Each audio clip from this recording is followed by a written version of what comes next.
I think you mean drafted, but all right. Yes, volunteered. Right. Well, voluntold. Let's see here. Shit. I'm really having a hard time remembering myself. Cave? Was it?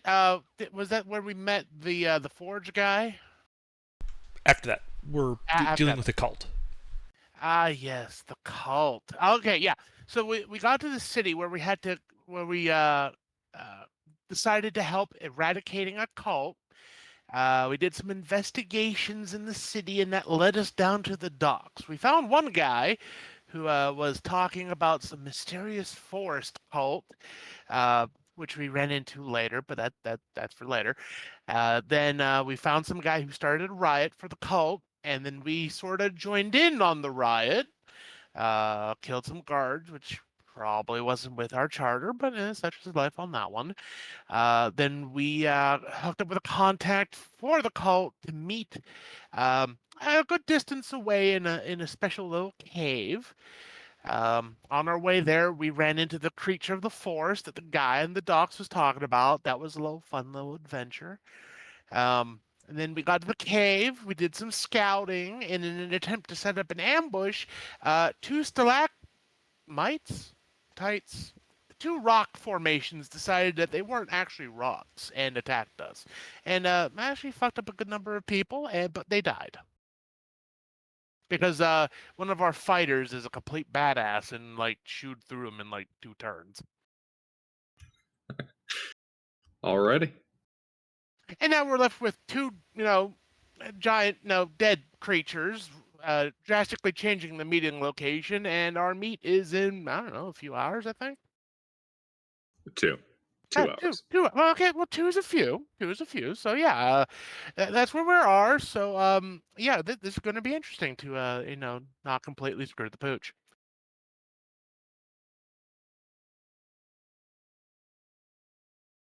Indeed.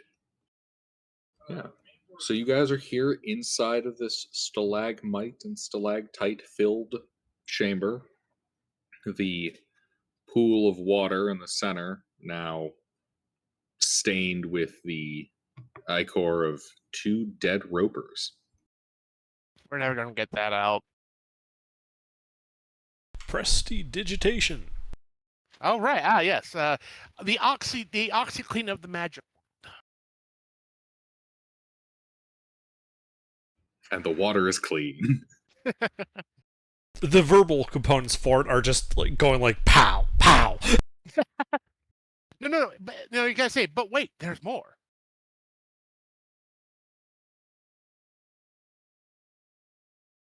Billy May is here with the power of prestidigitation. Alrighty.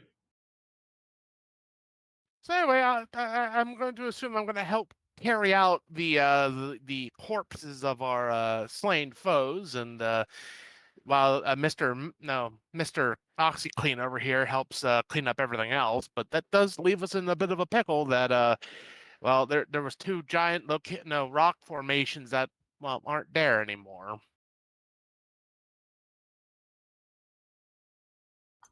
This is a total non sequitur, but you know how people thought that like Tide Pods look like candy?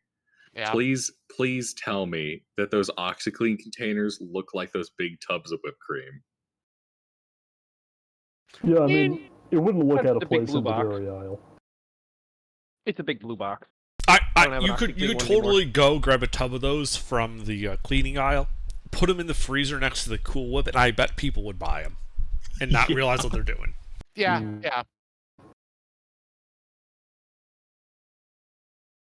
Mm. All right. OxyClean. Doesn't have any fat. I'll take it. It's 0 calorie. Yeah. All right. But yeah, dead stalactites or mites. You guys are in the cave. 2 hours until your meeting with the cult.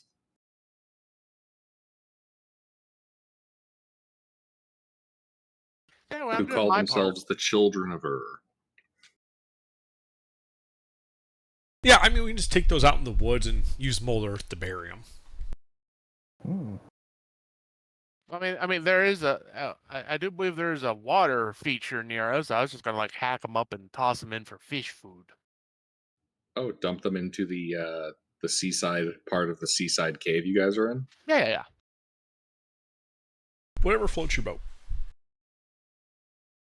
Hey, just don't take a swim. There's probably sharks. FYI.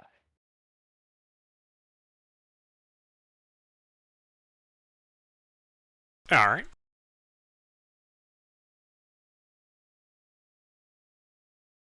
Then I think we just wait like outside the cave for the 2 hours, taking a short rest.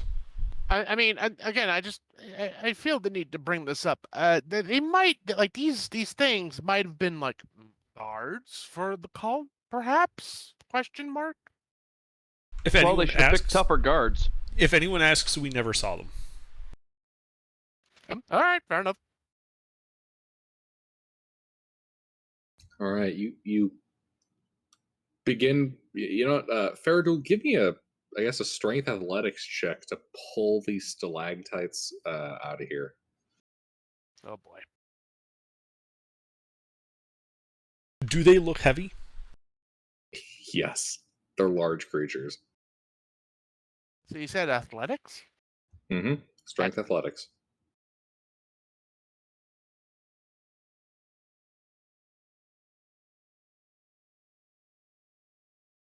Ugh.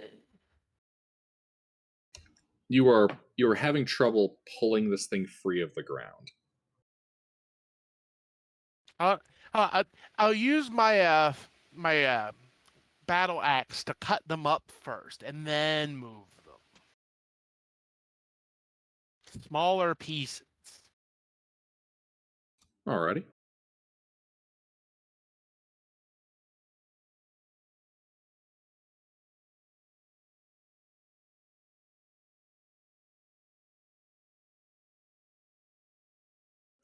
You hack and slash, and you're able to chop these things up enough and carry their chum-like bodies out to the seaside. Yeah, then a quick wash down from the butchery there first. I'm like, why are you covered in blood? I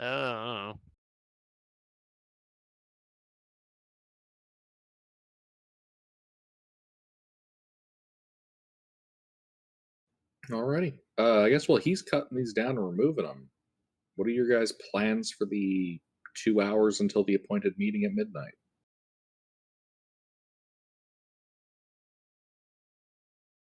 I think somebody said something about a short rest. A couple of us could benefit from that. I mean, Also, that's what I was thinking. wasn't there somebody's plan to try to set up like an ambush type or at least Overwatch Yeah, well, kind that of was situation? more of having Overwatch security. Yeah, I mean, like, shouldn't you like try to do that anyway? Now that we've gone through all that trouble of killing these things. Well, the problem is they were the two pedestal-sized stalactites. I mean, what They're about still like anything legs. hanging? Like maybe I don't know, get up on top of the ceiling and I don't know, hang there? Maybe. Wait a minute, what? How did I get here? You can leave.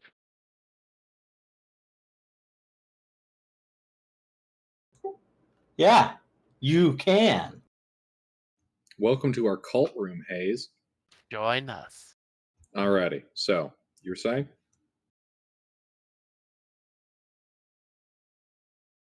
I was just wondering if maybe I don't know, still try to get up on the ceiling, maybe somehow, and still do the Overwatch There's thing. no real feasible position besides what we just killed, and they're dead. So Yep, fair enough. All right.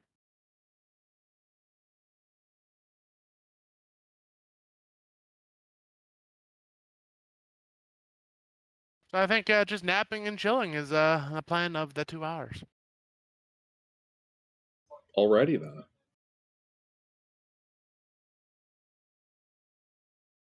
Well, the hour of your short rest goes by. If you have hit dice you want to roll, start rolling. I'm back. Oh, we noticed.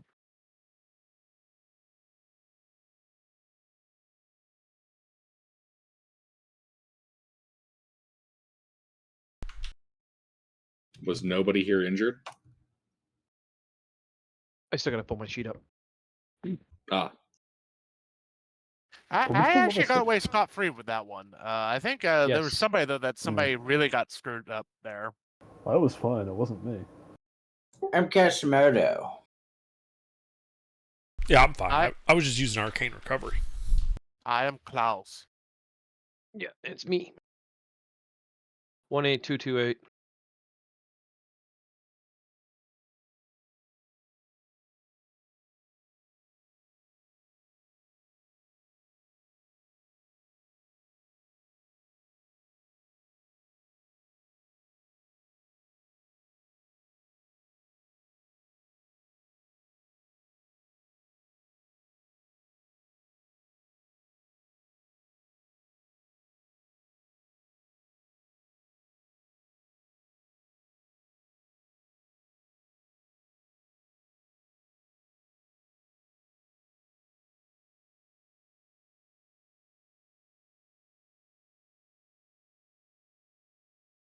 Gotta grab my laundry. I'll be right back.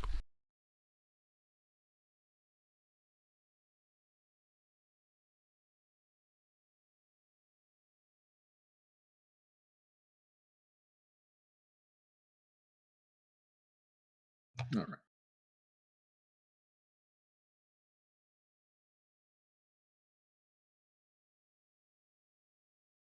Drip, drip, drip.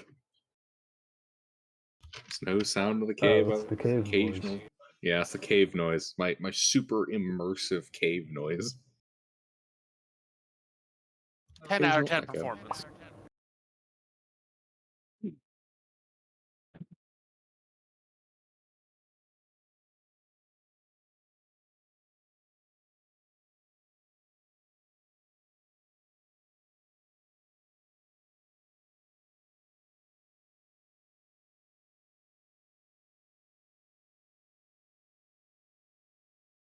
Yeah.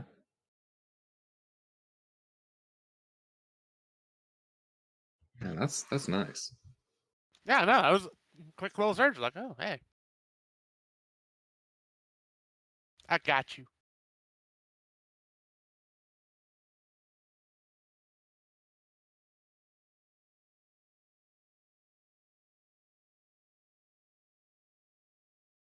Alright, I'm back. Sorry about that. Welcome back. All good. Yep, we're all just immersing ourselves in the ambient, damp cave noises that are occurring in this damp seaside cave. Hmm. Hmm.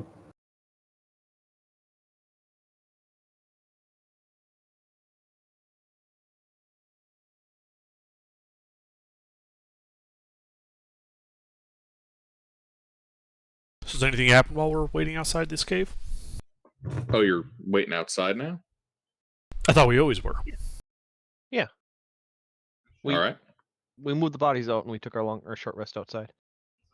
So, are you doing that on the canoe that you used to get here? The inner cave part that's, half flooded with seawater? What's I the mean- tide look like? Wet. Currently, it's at low. Going away or coming back? Coming back. Probably on the crescent near the entrance then. Yeah, sounds good to me. Alrighty.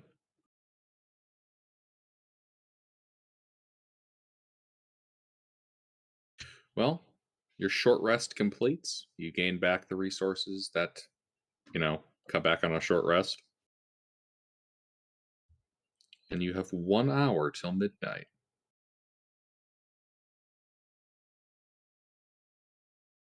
You guys do anything particular or just waiting? Well, I'm gonna clean up a little Yeah, bit I and can then take a I'll quick wait. walk around the surrounding area. What was that, Ferdo? I'm gonna clean up after butchering and moving that the hour took to, like, get rid of those bodies and just clean up so it doesn't look like I just butchered somebody. Clean the blades, hammers, all that jazz.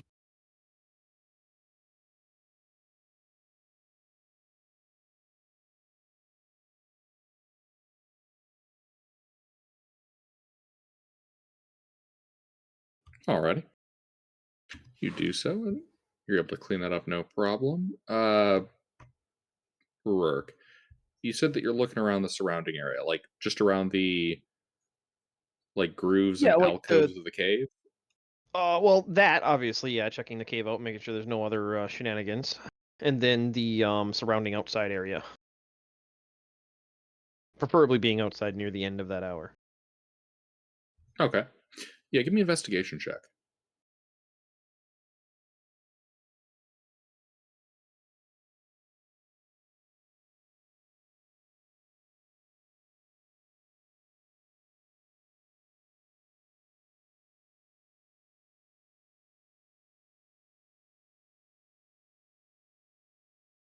You poke around the corners of here. Don't find anything noteworthy in the far alcoves of stalagmites.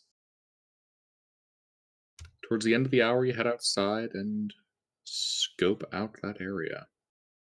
It is a quiet night. The stationary moon is shining down on you all.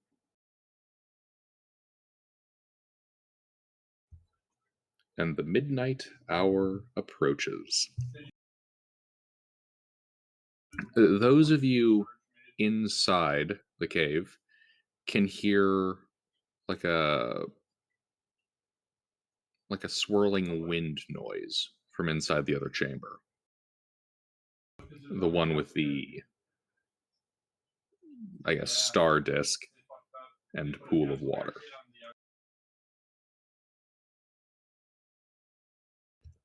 Which then stops. You can see a flash of light, and you hear the occasional footstep of like flesh on wet stone. Ah, oh, they teleported in. Okay.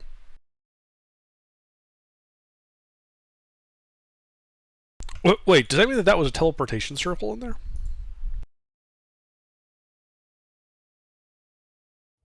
Ah, I could see the confusion. No, that was not a teleportation circle. Okay. It definitely did not have teleportation specifically. Although you think you could probably use that as a convenient point to teleport to if you knew it. Sure. All right, well, might as well go and say hello. Indeed. Rurik's back with us, right? No, I Okay. was intentionally outside. I'd assume you call him in if you intend to call him in. Yeah, I was intentionally outside because remember I haven't been seen yet.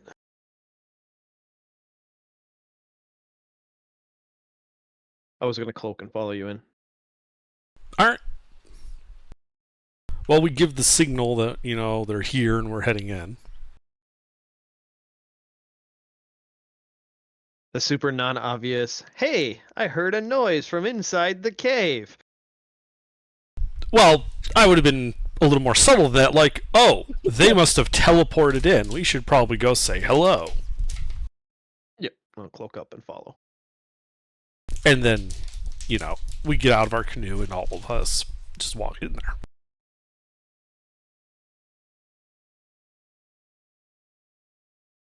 All right, you step into the cave. You can see standing on the disc,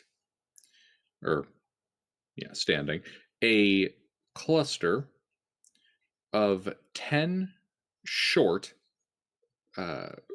robed and cowled figures, all wearing this kind of worn, vomit green robe. In the middle, you can see a woman wearing a similar type of robe, inscribed with these rather foul-looking arcane runes.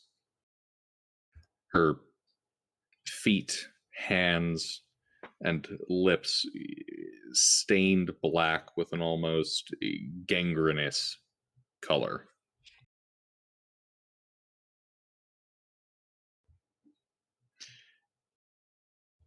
And she speaks. Welcome to our seaside cave. Thank you for coming. Happy to be here. Thanks for having us.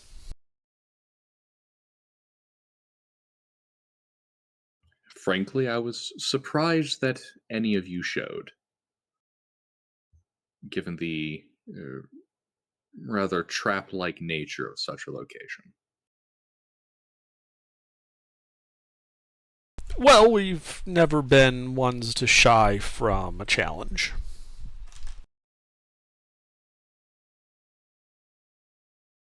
If what we did was easy, everyone would do it.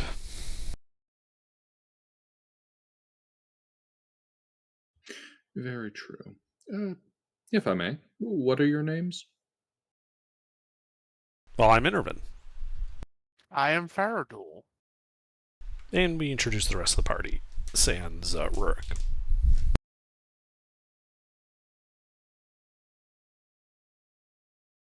He looks over all of you. Wow. At least most of you have gathered here. Our master was kind enough to provide us with some foresight into this evening's events. Oh, wonderful. Unfortunately, I'm a bit lacking in that department. Could I have your name? I no longer have one. I am merely the speaker.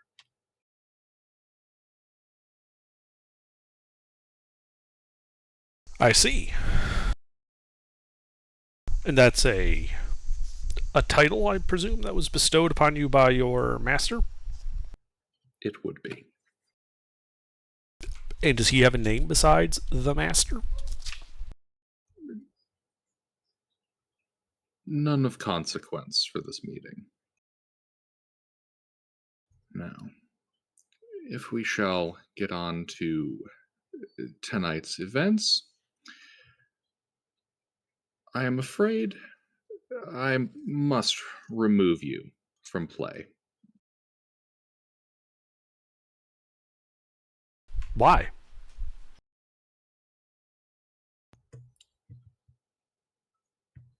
She goes to speak a word of power. You should roll an ish. All right. I mean, okay, that's one way to remove us from power. You know, she could just buy us off, but okay. Remove from play. Yeah, just pay us to fuck off. Mm-hmm.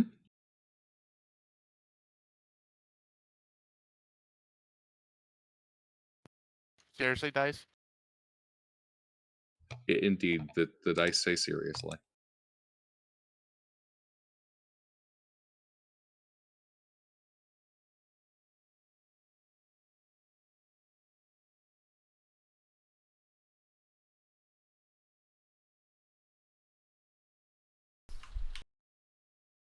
Well, you know what they say. Negotiations were short. Such is life. Okay, so yeah, ignore that 8 because I typed that in wrong. No. Now you get to keep that. No. That'd be a 9.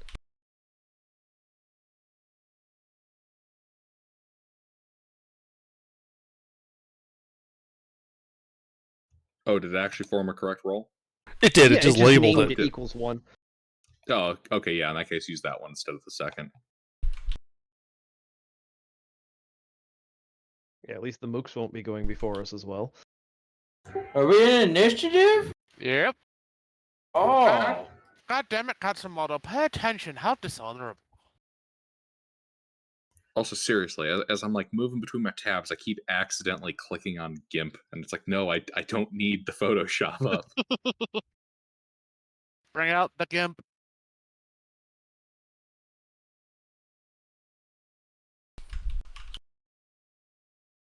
Okay, And Mr. and Pete. Oh shit! I put it in the wrong. I wasn't in the chat when I typed it. Sorry. I've done that in PMs. Send it to a random person. Like, what the fuck was that? Nothing. Me being a nerd. Yeah, Just for ignore it. like the ooh. Nice. Nice. Mister, what's your character's name? I am the good father Varric. Oh well, let me change it. It's my name with a VE.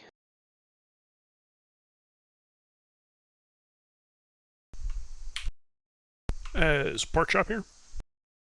Pete, He is. Roll initiative.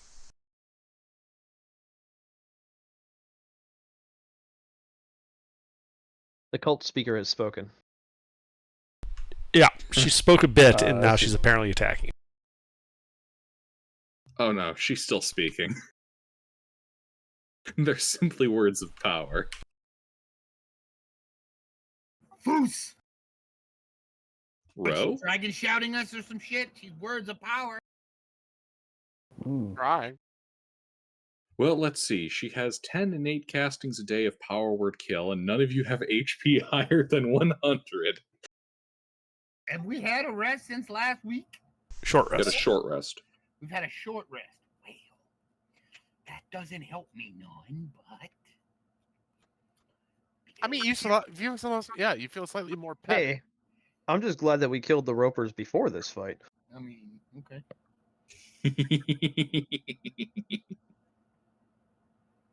All right, Father Varric.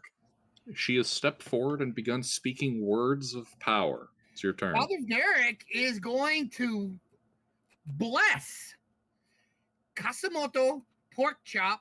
No, wait, no. Yeah. Kasamoto, Faradul, and pork chop.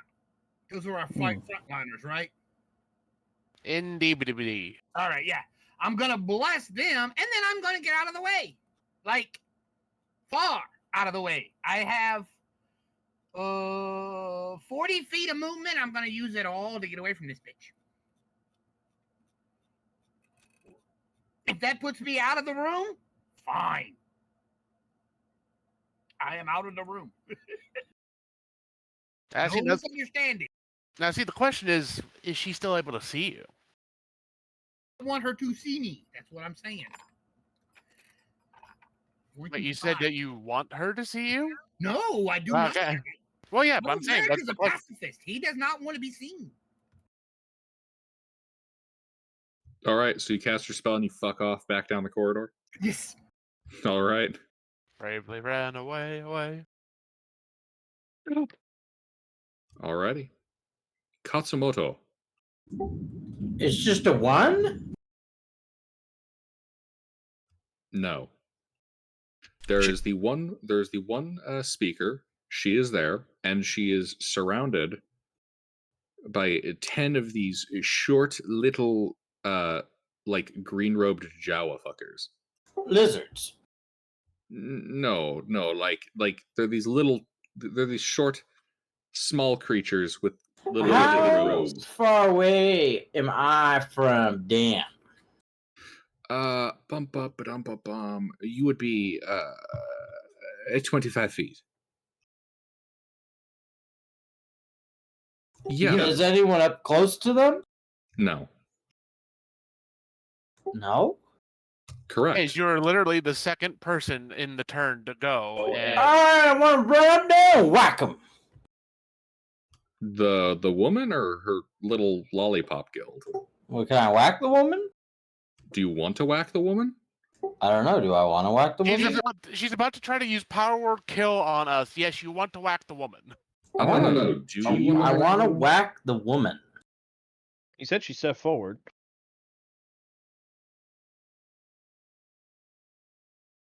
Indeed. Are you whacking the woman? How many times did I say I want to whack the woman? Okay. I'm waiting for the attack roll. Well, I'm hitting a button on my thingy. That's not going to make the attack roll happen. It'll help. I'm Hitting gonna. a What? button on your thingy. Yeah, the rod. Yeah, the rod starts going. Ah, "Brrr." okay. Yeah, I wanna use the rod to hit the first button, and it's fiery. Okay, so you're using the rod of lordly might to turn it into a flame tongue sword. Sure. Yeah. Sure.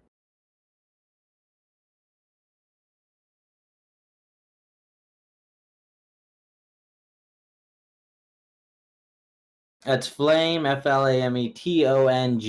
Is that right? Flame tongue, yes. Okay. Yeah, I do that. Okay. It illuminates the room with its burning blade. I think it's right on my sheet. I don't know. I'm gonna roll with it. But this bitch, before I do that, I'm gonna use a little. She looked very strong. You know what? That's a fair question. Yes, can we get a visual of our monster? Oh shit, she kind of hot. Man, that's your Love first me a reaction. goth chick. Alright, it doesn't look very strong. I want to use a trip attack. Oh, I guess I have to hit her first. Yes. You have a D4 to your checks.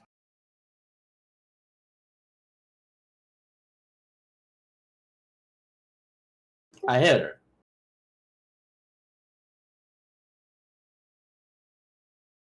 Right? Yes. Yes, that hits.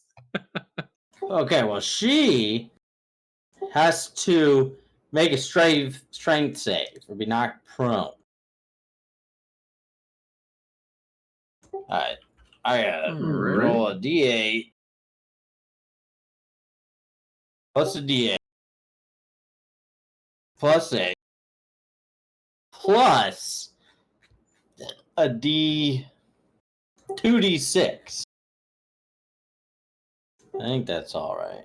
No. Yeah. D8 plus 2d6 plus the dice that you use for trip attack. Yeah, it's a D8, isn't it? Yes. Yeah, so that's alright. Oh, I must have misheard you. I thought you didn't include one of your dice. That's I was all. gonna say you have an extra D8. All right, and that's magic. Yeah.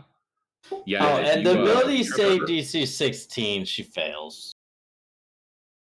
All right, she is tripped, knocked to the ground. Alright, now I'm gonna hit her again.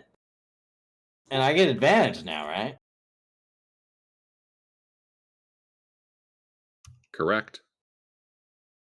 Do I still get the D4? Is that everything? Every. Yes, you're blessed.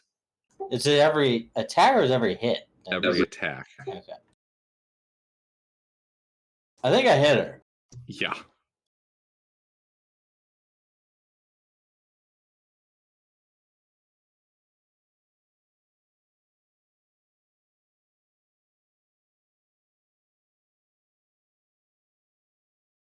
Oh, and I want to use the button. The button.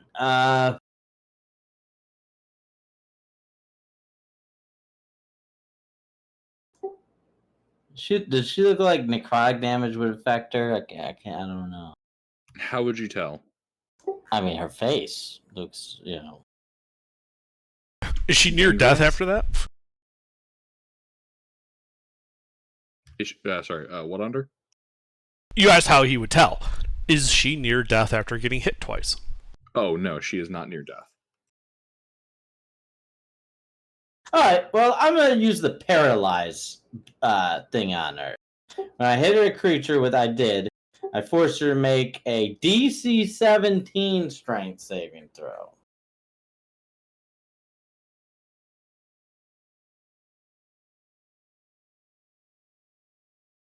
Yeah, that's why I was asking.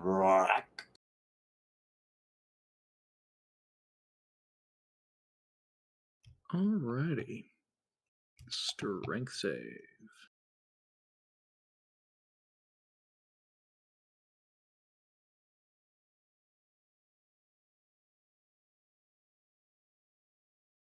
Oh, she fails. She's now paralyzed. She will be burning a legendary resistance on that one. What? Legendary resistance haze? Look at If that. they fail, they can burn a limited thing in order to pass. Oh, that's dumb. I spit in her mouth. She likes it. You know what? I'm gonna hit her again. I'm gonna whack her again. Action surge. Oh god, you're just gonna burn through her whole pool, aren't you? Whack her again.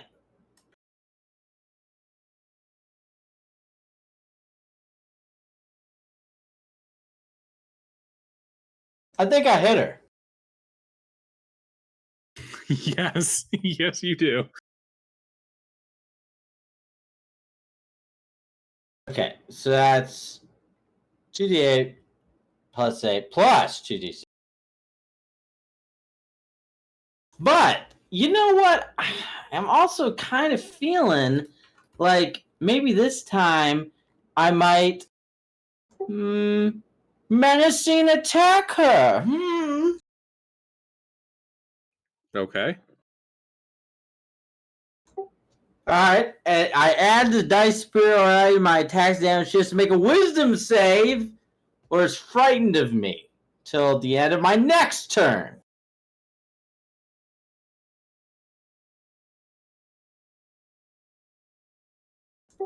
Is that now? Where's that? Where do I find that save, DC? I don't see that. It's your save DC. Same location. It's the same one. Well, mine shows strength. Yes, that's saying what stat is being used of yours to calculate it. What's the number? 16 she passed.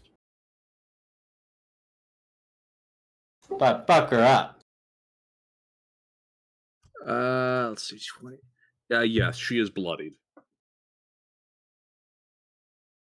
What was her? Oh, she had a keep higher one for that, for wisdom.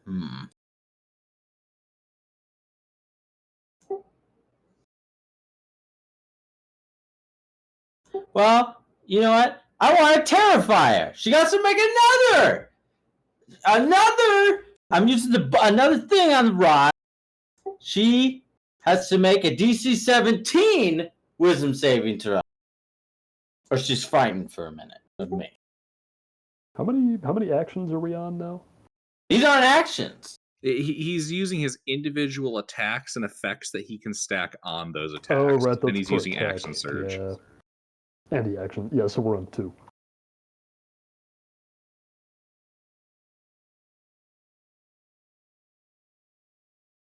He has truly become the Lord of Rattling Light. Damn, she passed. All right, but I still get a whacker one more time. Man, fuck her day. Am I right? Yeah, so I whacked her. Sheep's the one who And then I picked whacked her violence, again. not us. And then I whacked her a third time. Did that hit? That would. All right. She's gonna reaction cast shield, What? causing it to miss. Wait a minute. Is that a spell? It is. Well, I'm a mage slayer.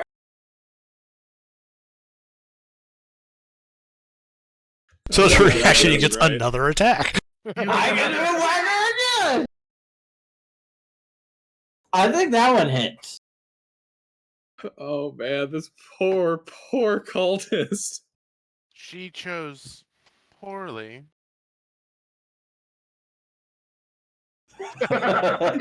Basically. Okay, I think that's all right. Roll that.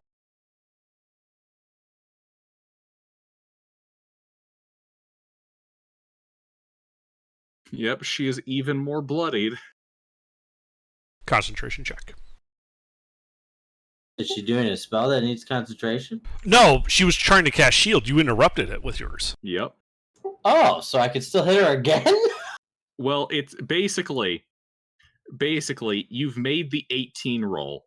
Your newest attack roll has been inflicted in a manner that might prevent that spell from actually protecting her. Oh shit! Which would turn that 18 from a miss. And to a it's hit. made a disadvantage. It said. which, given her current effect on her, would just flatten that out. I missed what from the crit?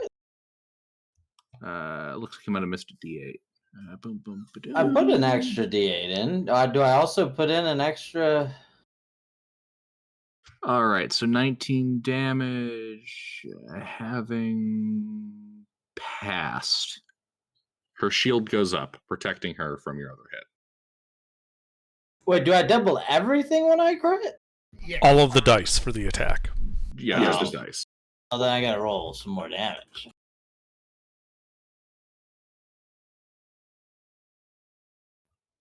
Okay. Alrighty. All right, a little bit more fire damage and some more damage from the longsword. Okay. All right, I guess I'll finally just give her a break. After absolutely mauling her. God damn. Who's up next?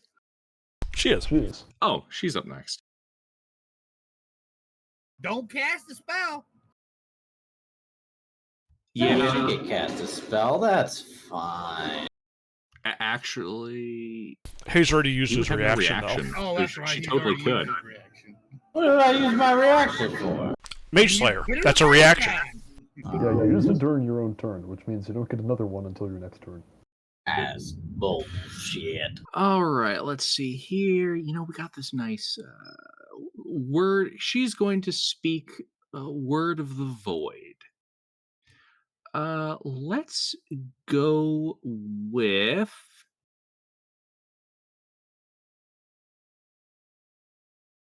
I like this. She speaks words of unsettling power.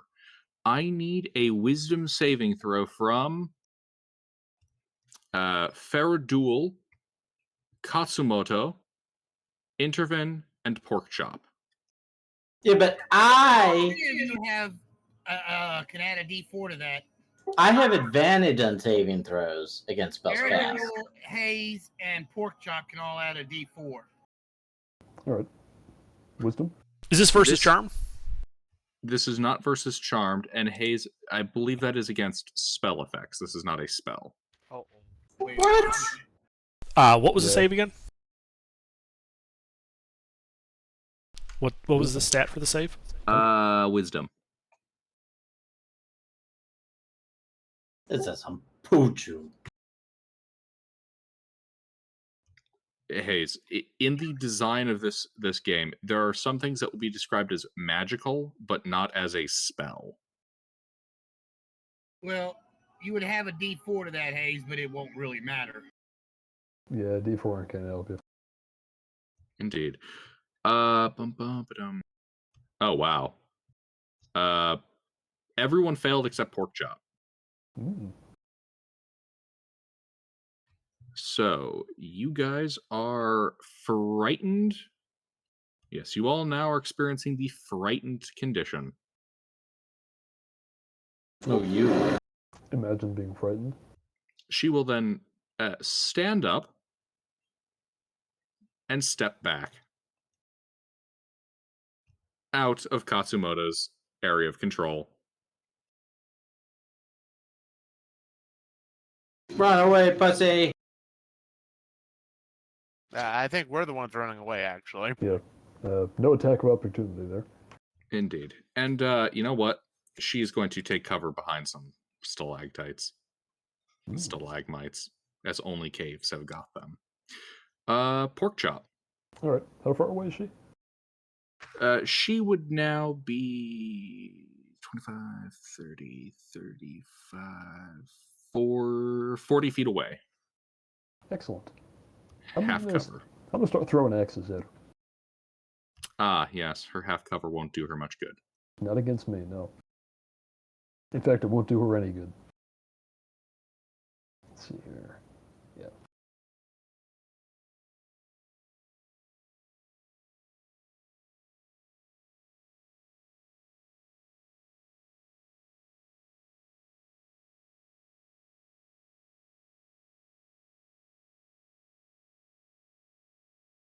And I don't think I would have... Yeah, no, I don't have advantage from anything. Just bliss. That's not great. Indeed. Is that 3 misses? That is 3 misses. The 2 14s being turned away by some arcane field close to her body. Not shield. Something more like mage armor. Ah, interesting. All right, well, that's it for my turn. Alrighty, DM3.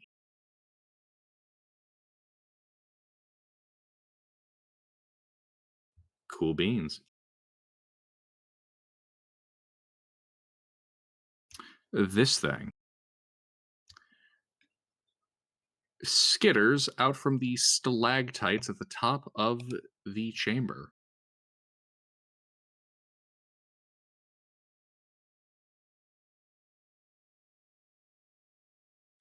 And will skitter down onto. We'll go with Faradul.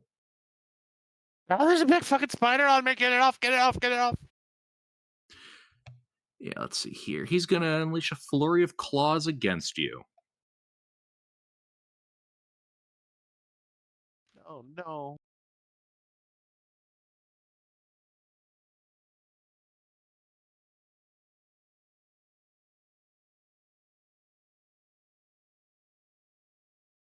I see 4 hits.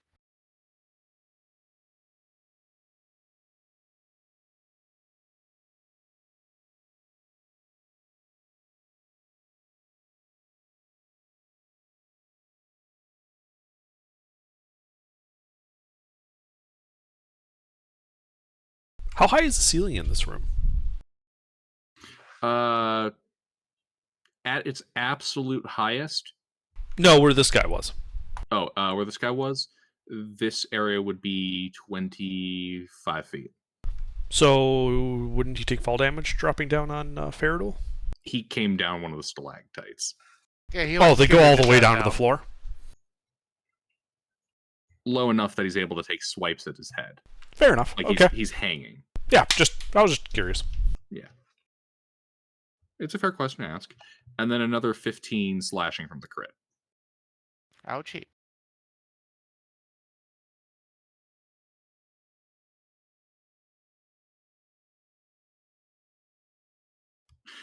It's then going to scurry back up and into the stalactites, not provoking attacks of opportunity. It is currently hanging up right above the party.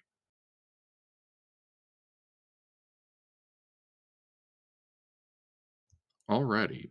Bum, bum, ba-dum. Pork chop this guy. Rourke. You hear the sounds of combat up ahead. I mean, I would have been right at the cave entrance, just outside of it. Like in the hallway, I would have been in there, but just outside of the internal cave. Okay. From my position, does she still have cover from me? Do you have sharpshooter? Well, she took cover from the party, not from the cave entrance. That's why I'm asking. Did The she cover party is herself? at the cave entrance. Oh, they didn't walk into the cave. I thought they did. Well, they're in the cave, but at the entranceway. Okay. Yep. No, I just wasn't sure of the actual layout. Don't have a map, remember? Yeah. Okay. I was so unable to then- make a satisfying map for this that was useful. Well, then I would like to fire a dart at her. Aiming my shot.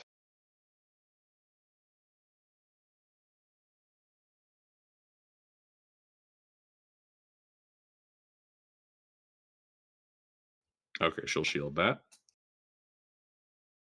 All right, that's it. Alrighty. Actually, did I need to aim from stealth? Or from camo? I don't know. Did Would you? I have had advantage if I was invisible?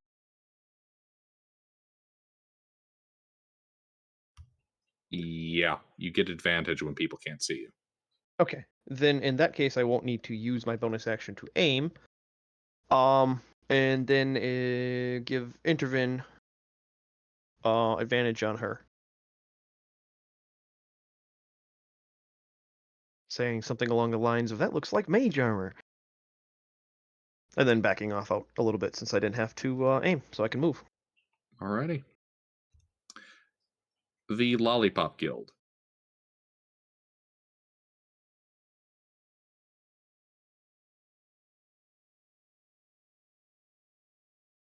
Well, the Lollipop Guild throw back their hoods. Damn gene stealer cults. Yeah, really. And these little shits are going to swarm Katsumoto.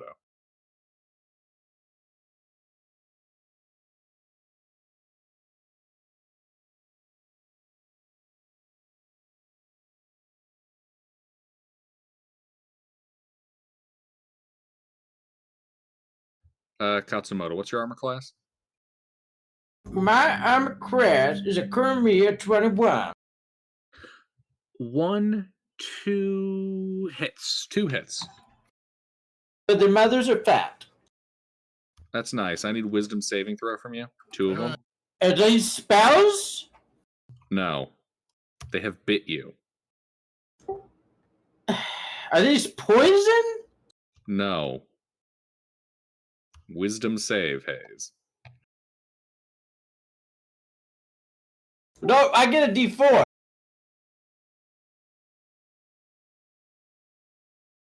Ha! Okay. Roll your second one. What? They got 2 bites on you, Hayes. You need to make 2 saves. Oh, your mother was a donkey. You pass both your saves.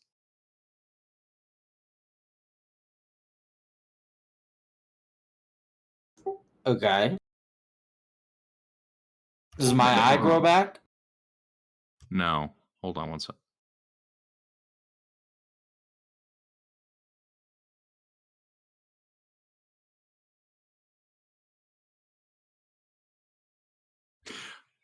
Okay. Screw up on my part for how I ran this. We're not going to change anything, but going forward, the kind of shrieking howls that these things begin emitting, they have an effect. Currently, Katsumoto is in there, and Faradul, Intervent Pork Chopper just at the edge of it. All right.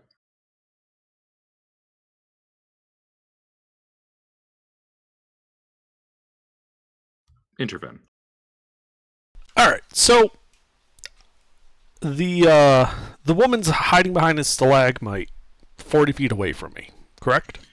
Yes. Okay. And then there's the little Spider-Man things on the roof. Just one?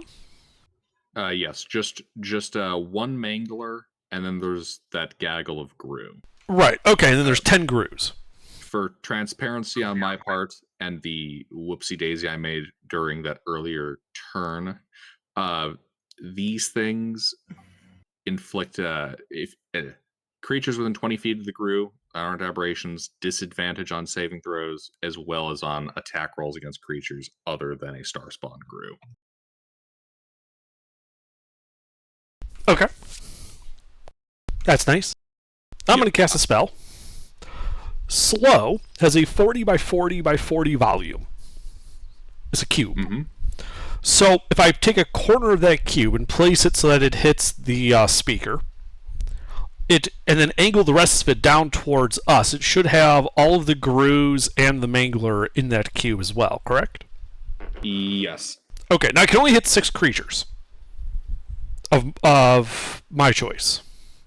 So the speaker, the Mangler, and 4 Grus, the ones closest to me, all need to make wisdom saving throws. All right, let's start with the Gru. Okay, 4 of them.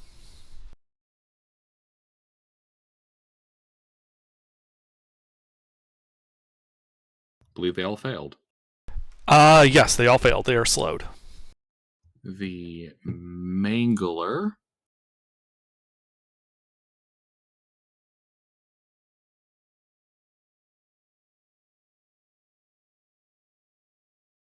Pass. And the speaker. You said wisdom, right? Yes.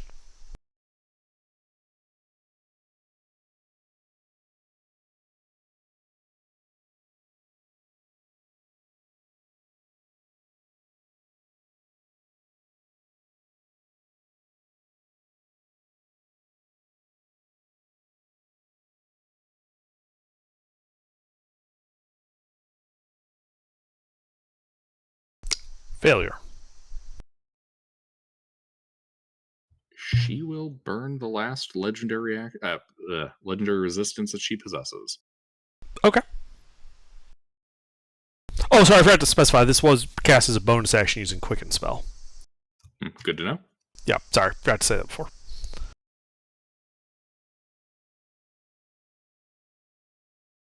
Okay.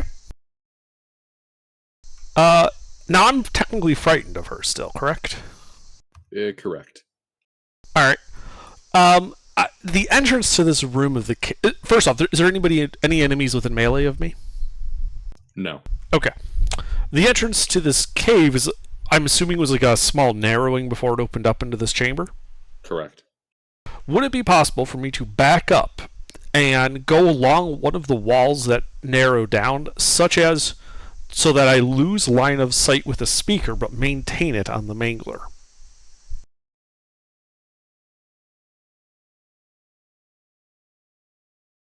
Basically, I want to corner snipe the mangler using the corner, because if she's not in my line of sight, I'm not at disadvantage from the fighting condition. Let's see here. Based on the Google, yes, yeah. Okay, and that would also take me out of the Gru's aura. That would also take you out of the Gru's aura. Excellent. You were just at the edge of it the first time. Okay, how far do I have to move to make that happen? 15. Yeah, about 15 feet. Perfect. So I'll back up those 15 feet and shoot a super soaker at the mangler up on that stalagmite or tight or whatever it is.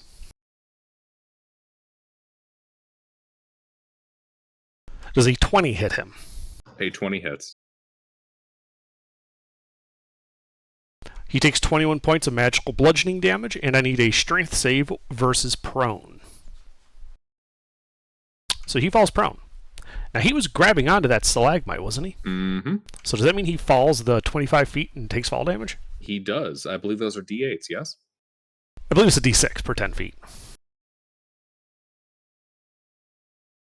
Yeah, that sounds right. And now you said that he was, like, directly above Faradul, so does this mean he's landed, like, prone right next to Faradul? Yes. Right at the edge of the water, yeah. Excellent. How does he look after that type of hit?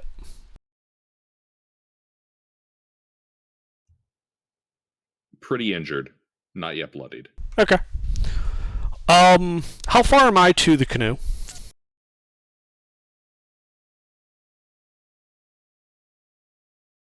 $90 feet. Okay. How far am I to the wall, the closest wall to me? 2.3 inches. Alright. I back up the remaining 15 feet along this wall, then. Alrighty. End of turn. That takes you out of line of sight of everything. Yes, that is my intention. Alrighty. Full cover, fuck you, you can't... Oh, do I get any saves against this frightened condition?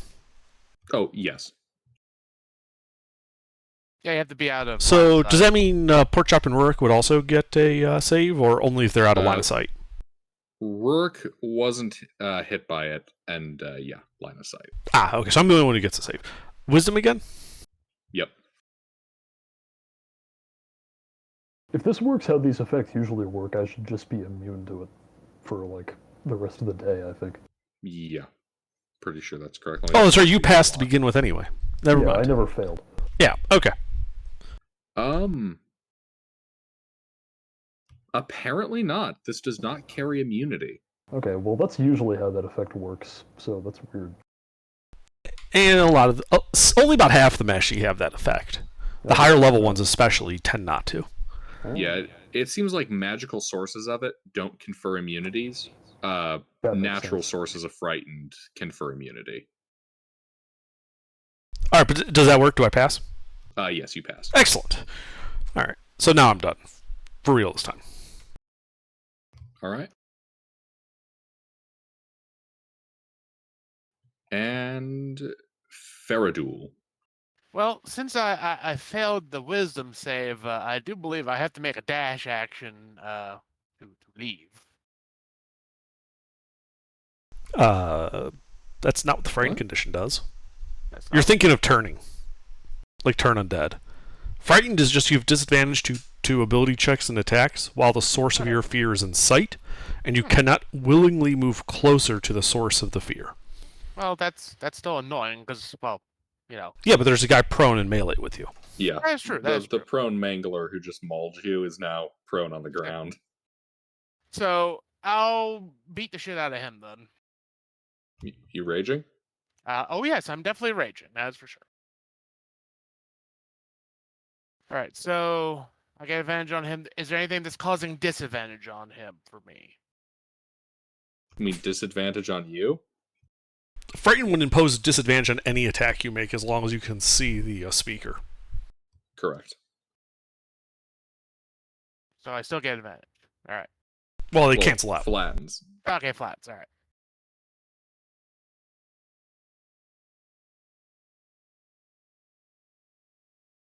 Whoops. Up there. Were you trying to do exclamation RR2 space D20 plus 7 plus D4? Yeah.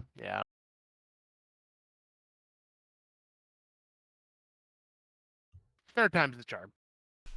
That would be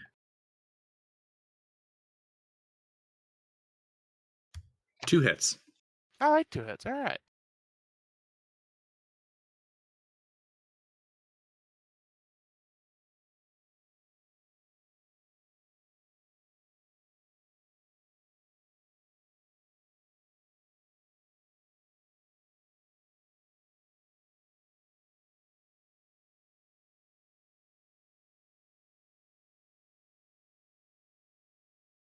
All right, it is bloodied. And that is the end of my turn.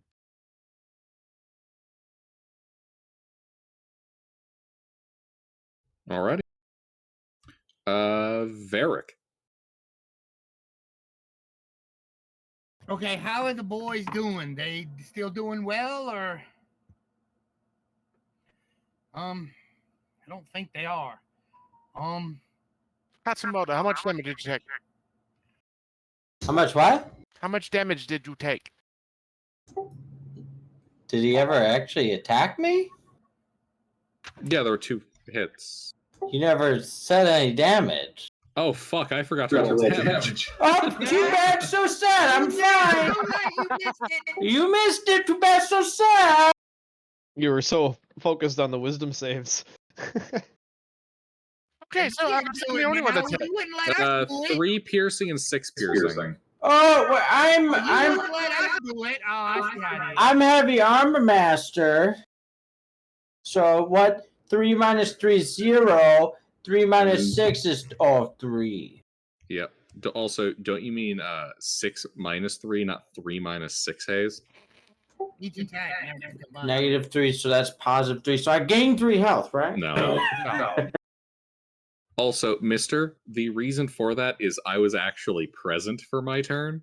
I don't care. You still missed it. If we would have been present and missed it, you would have said, too bad. No. Actually, I wouldn't have. Oh, okay. So I guess since they're still not dead, and hadn't been hurt yet, I'm going to the same 3 that I put the bless on. I'm gonna bond them together with a bond, so they get another D4 to their checks. Now we're glued together. Y'all are all bonded together now. You'll all get another D4 on your checks. Only one this time. So The second one's only once per turn. right, yeah. The second Right. one's only once per turn. So you'll get 1 2d4, and then the rest will D4. Makes sense. Oh, I was looking at bonded the other day. They only have to be within 30 feet of one other bonded person. They don't all have to be within 30 feet of each other. Yeah. Yep. No, they have to be within 30 feet of each other. Because it says Well, while within any 30 feet of another, while any bonded creature is within 30 feet of another. They just have to be within 30 feet of any one other bonded creature. Yeah. Well, they can be, yeah. So They one can has make to a be 30 line feet rather from than a that one, has to be triangle. 30 feet from the other one. So, yeah. All right, now that we've established that, and I can confirm from my doodles here that this is in fact a true statement. They're still bonded. And I'm Indeed. going to move back out of the way. Okay.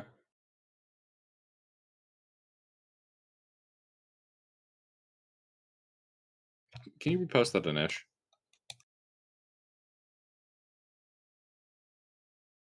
Thank you. Mhm. All right, Katsumoto. What is Kasimoto? Indeed, you are surrounded by the shrieking little albino monster creatures that are attempting to gnaw into your flesh. What does this frighten do? Makes you frightened. So, frightened.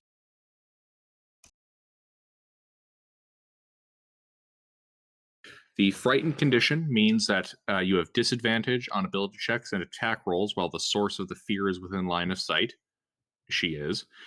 And the creature cannot willingly move closer to the source of the fear. Is there an area within 5 feet of me? No. What do you mean no? I mean, no one has moved up to you. Oh my god. You are surrounded by little shit. How do I get unfrightened? You gotta get out of line of sight. Gotta pass your save. You must get her out of line of sight and pass your save. Hey, throw a smoke bomb. Glue. Strong stuff. I don't have a smoke bomb. What kind of ninja are you? Well, you're also surrounded by little shitty grooves. Alright, I whack one of them. Okay. Is that disadvantage? Yes. Yes. So what's going on? I hit him? A 15 cuts into the shitty little grue creature's flesh. Yeah, so fair. So we got to the cultist meet. We had the shortest negotiations ever. You take and its now head we're clean fighting. off. What? You take its head off. I take another one's head off. Oh, are you targeting the slowed ones or the not slowed ones? Whatever one's head came off. Right, I'm asking, would you target a slow one or a not slow one? What does slow do? -2 AC, they only get one attack on their Then turn. that was one. Okay, you slice off a slowed one's head. Alright, then I hit another one. Is he dead? Yes. You slice his head off too. Alright, then that's, is there a... and that's enough. Okay. So this bitch's turn.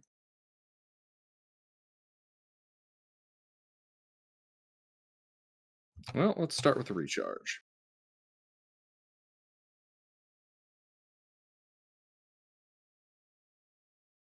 Nope.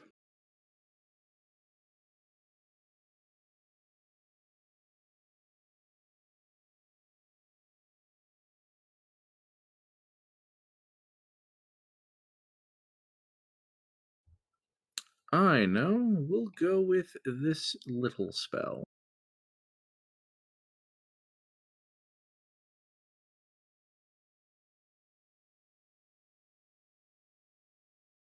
Alrighty, so 20-foot square on the ground that you can see.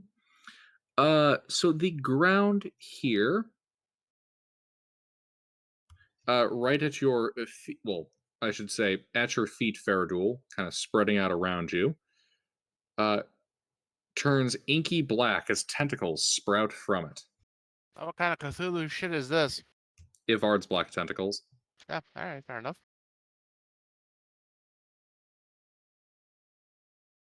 Do they do anything, or do they just kind of look menacing? Not currently. All right. Yeah. So yeah, she'll do that shit.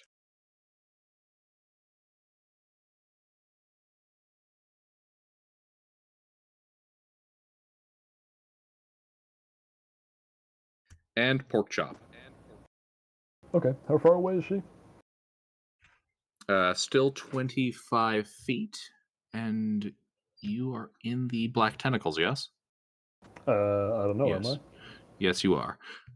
Sorry, that was more of a rhetorical question, I suppose. Dexterity saving throw from me. From you. Hmm.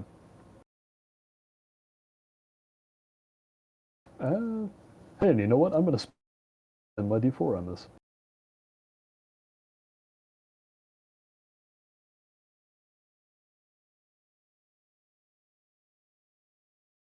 And I'm glad I did. That passes. The tentacles try whacking at you, but they don't manage to constrict you at all. You're all The good. tentacles are still here. Yeah, they're still here. I remove myself from the area of the tentacles. Alrighty. Backing up, not advancing. Oh, you want to go back into the cave? Yep. Back into the tunnel? I got plenty of range to work with. Alrighty. And yeah, she should still be within my range. Is there anything that would give me advantage against her? Nothing that I'm aware of. Okay, that was more for the rest of the party. Sorry, what? Oh, I was asking if anybody had done anything that would give me advantage against her. No. Because, like, yeah, alright. Now, Rourke should probably be giving you the help action, though, on his turns. That's only one attack, though. Yeah, unfortunately. But that's the only one you're getting, I think. No, I get 3. Well, that's the only advantage you'd be getting, is what he's saying. Oh, yeah. The only person who can consistently give you advantage.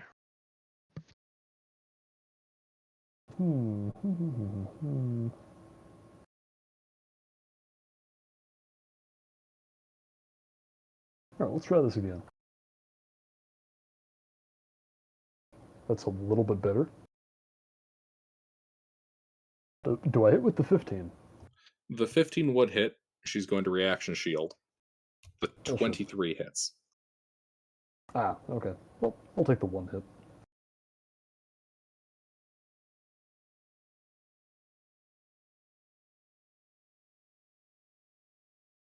That is 19 slashing. Alrighty. And that's it.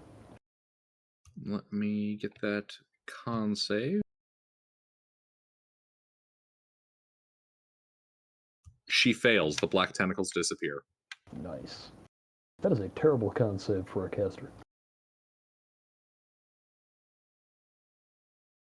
This is why no character should ever have less than 16 con. It's a rule I live by.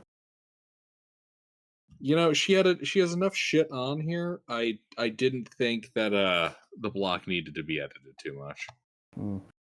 Given the rest of the shit I designed. Boop boop ba-doo-doop. Alright, pork chop. DM3, the pro motherfucker. Well, the mangler's gonna stand up. How rude.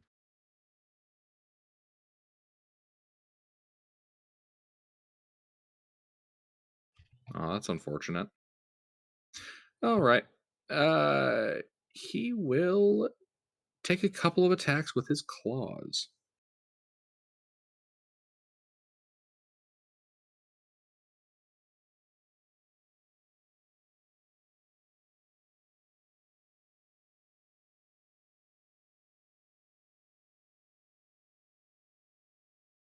That is 1 hit.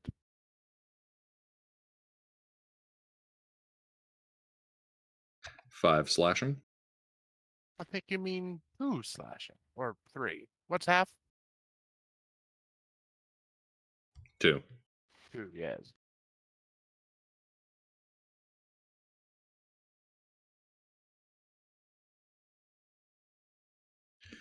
And you know what? He's going to take the risk. He's going to skitter out of your area of control, provoking attack of opportunity. Oh, goody. He's going to try climbing up to the roof again. Unfortunately, I'm still at disadvantage. True.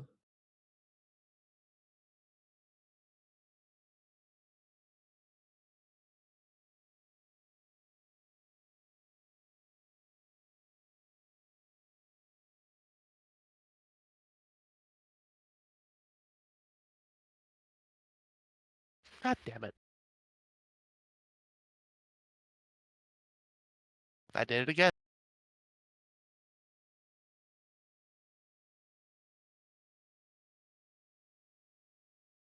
Why are you making 2 attack rolls? Oh, derp. I mean, I get what you're attempting to do there, but okay. Well, because that is 2d20 for the A lowest. 15 would hit. Does it? Oh, okay, cool. Don't you have to Mhm. waste the d4.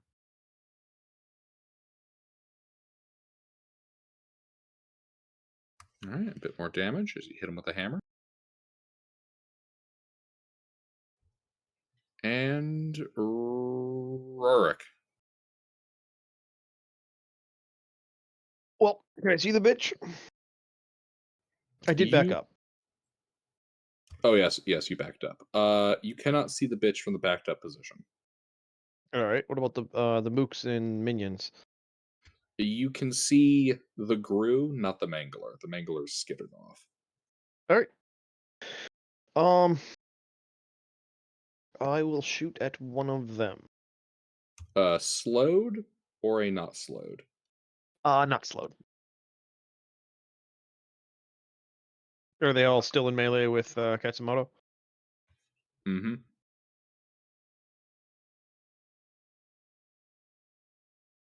Fail.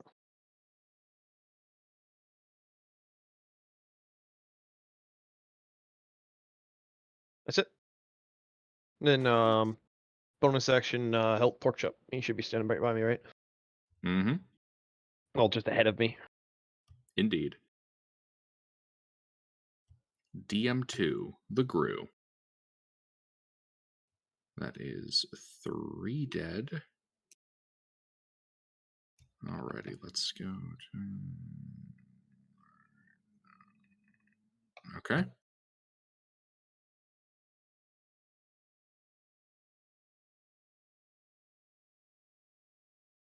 And you'd slowed 4 initially, right, Under? If I'm reading this right?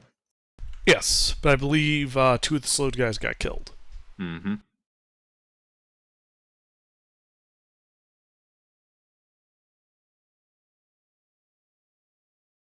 Alright, so 5 of them are making normal attacks.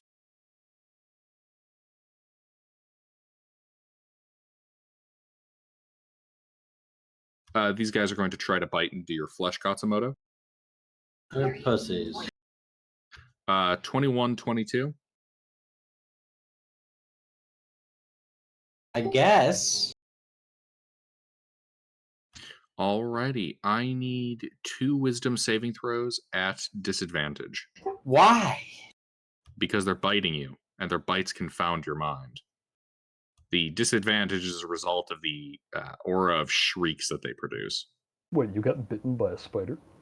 It sounds unwise. You shouldn't do that.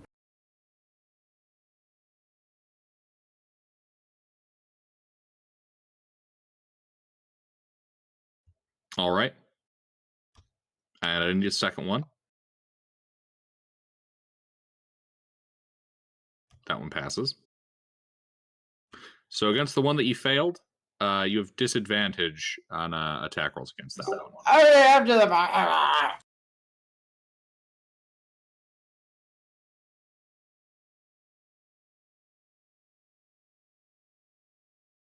Wait, hold on. Did I just fucking dyslexic this? Oh my god. Hayes, you try running this much shit.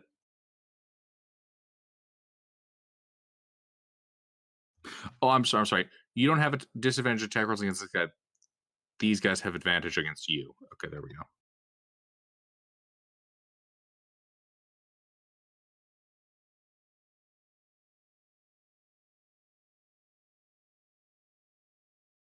As proof.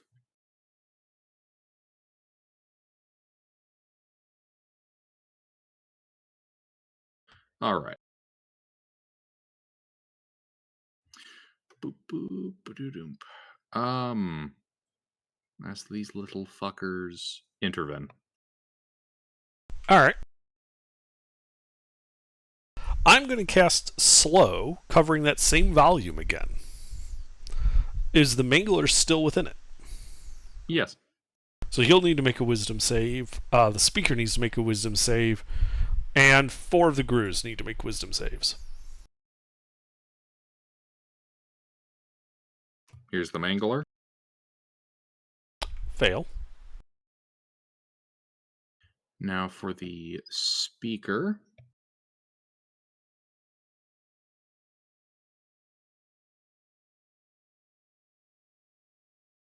Fail. And the little shitty Gru creatures.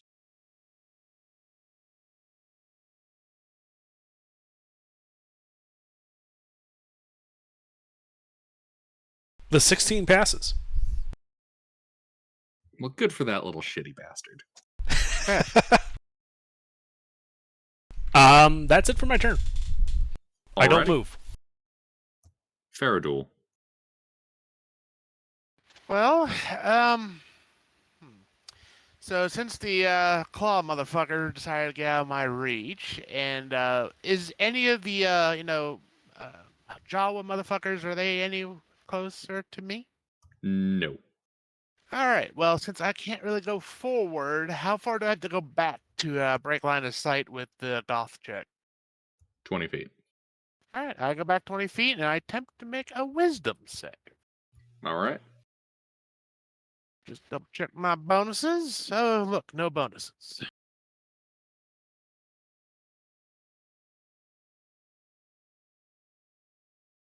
I use my default. Does a 17 pass, good sir? Yes. All right, cool. And that's my turn.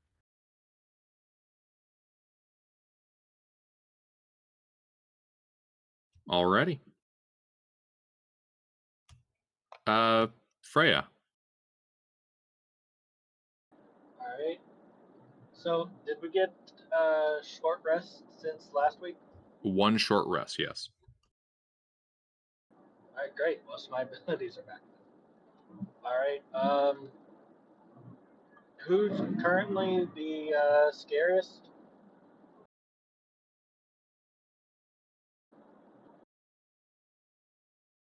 The crazy bitch. She's a good distance away. So I can't reach her. Let's see. Original starting positions 25, 30, 40 feet away.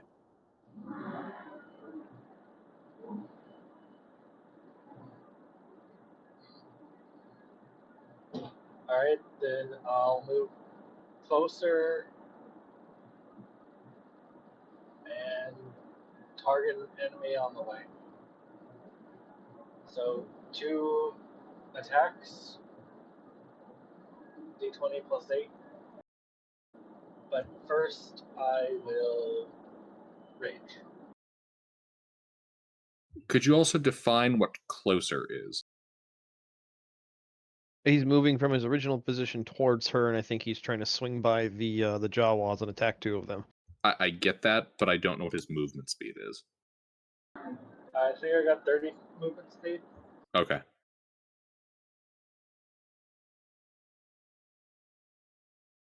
Alright, if someone could make those 2 attack rolls.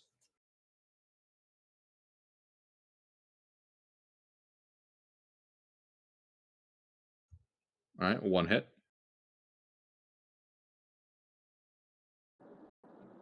2d6 plus 7. Reroll 1s or 2s. And the Jawa is cleaved in twain.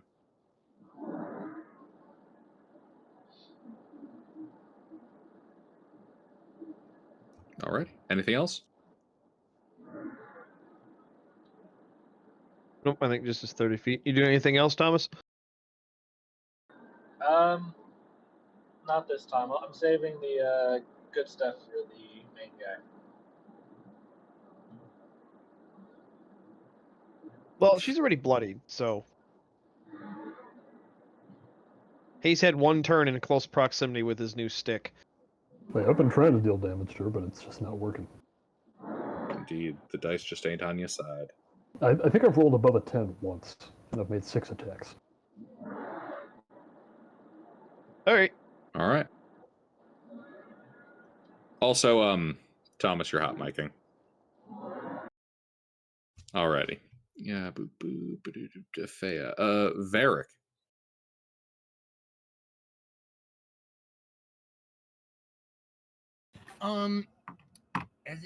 Okay, let's see. I was gonna do something crazy, but I decided not to do that. So, how is Did I just everybody hear a doing? motherfucking eagle in the background? How, huh? Do you have like a pet eagle back there? No.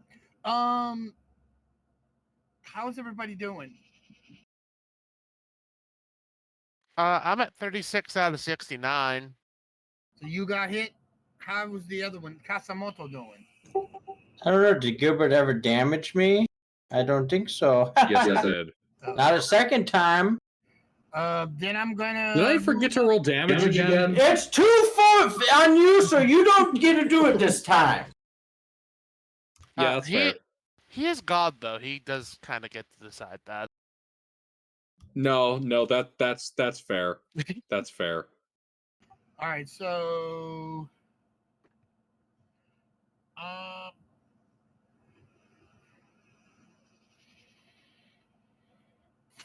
already have one concentration spell up with Bless, so.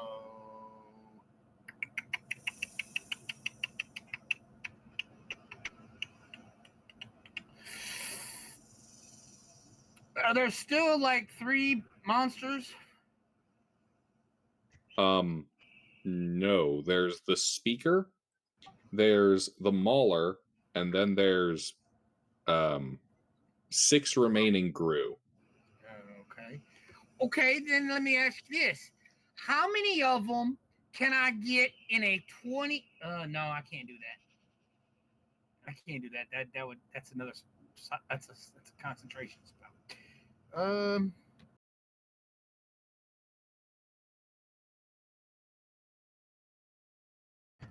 I guess the only thing I can do is heal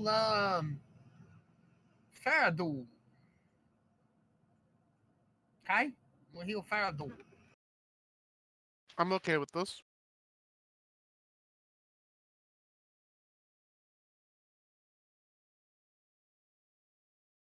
I'm gonna move up and heal you for 18, and then I'm gonna move away. Run away. I feel fresh. Then I'm gonna move away. Move away. All right, you bravely run away. Exactly. And then I'm done. Alrighty. Katsumoto. Kill him. Mere raft.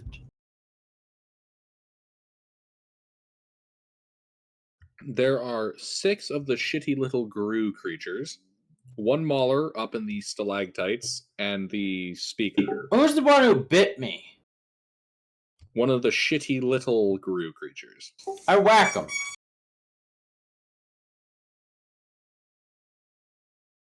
Remember, your attack rolls are disadvantage. I'm I'm detecting a lot of sass coming out of you. Yeah, not gonna lie. His first attack has If this were an 2d4 in-person on it. game, it would be over by now. His first attack has 2d4 on it. Be over? We want to take this outside? Is that what you're saying? Or you don't have to use it. Hayes, shut up and do your stuff.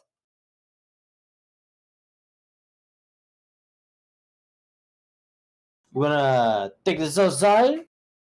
Well, there is no outside. Oh, there's always an outside. Is Hayes, he dead? Yes, that's enough to kill one of them. Who's the other one that bit me?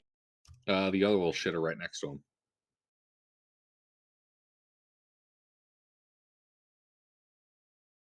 I hit him? Yes.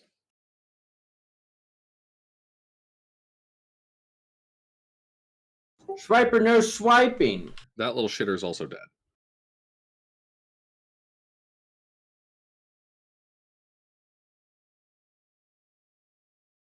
Alrighty. Anything else? No. Alrighty. Her turn.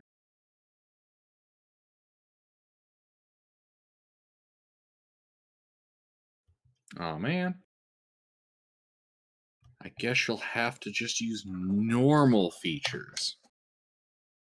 Like spell casting. Well, slowed. Yeah, have fun with that. Yeah. Yeah. Let's see.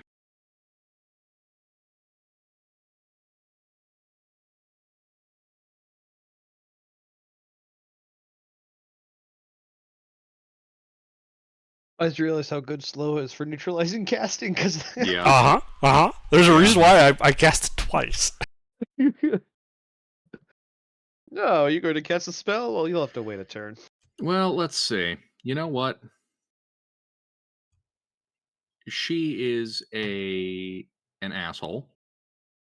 One moment. Was she casting a spell? Not in Yeah. melee with you.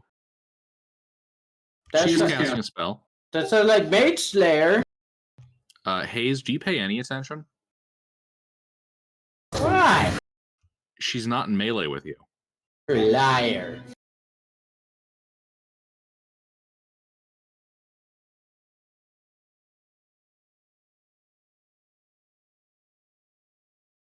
You know what? Let's go with this. Hold person. Hayes? You are First, you have to roll a d20. Yep.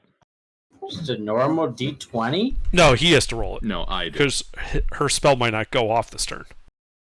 On an 11 or higher, it does not go off until the next turn. Come on, Rolo dice. Nah.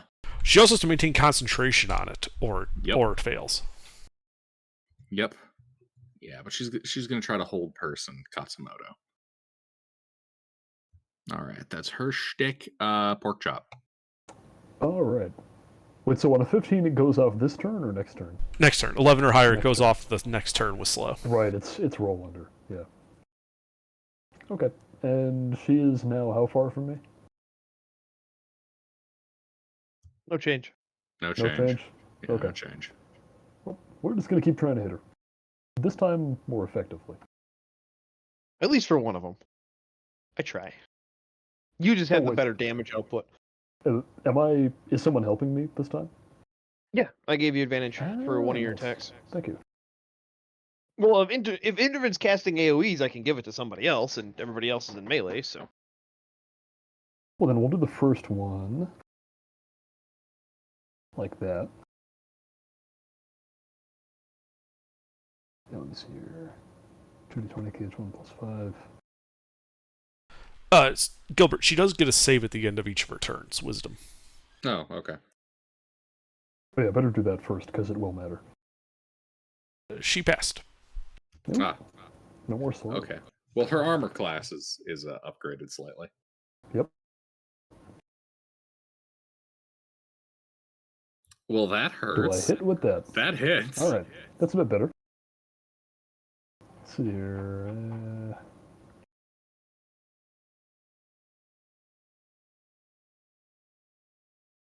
17 slashing. How's she looking after that?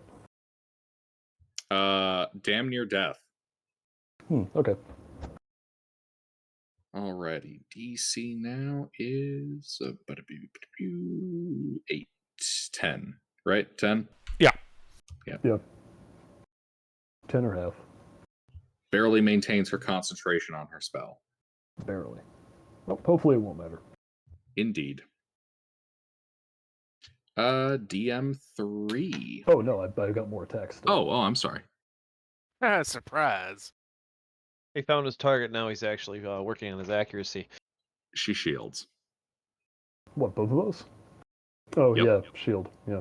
That Okay. Does that mean she's throwing away the hold person? Yes. Okay.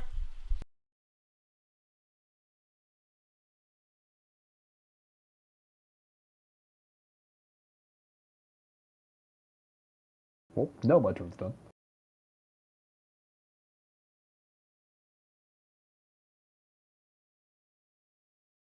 I love that I just have to stack every possible advantage in order to hit her. And if I do anything else, it doesn't work. Wait, really? That would consume her concentration?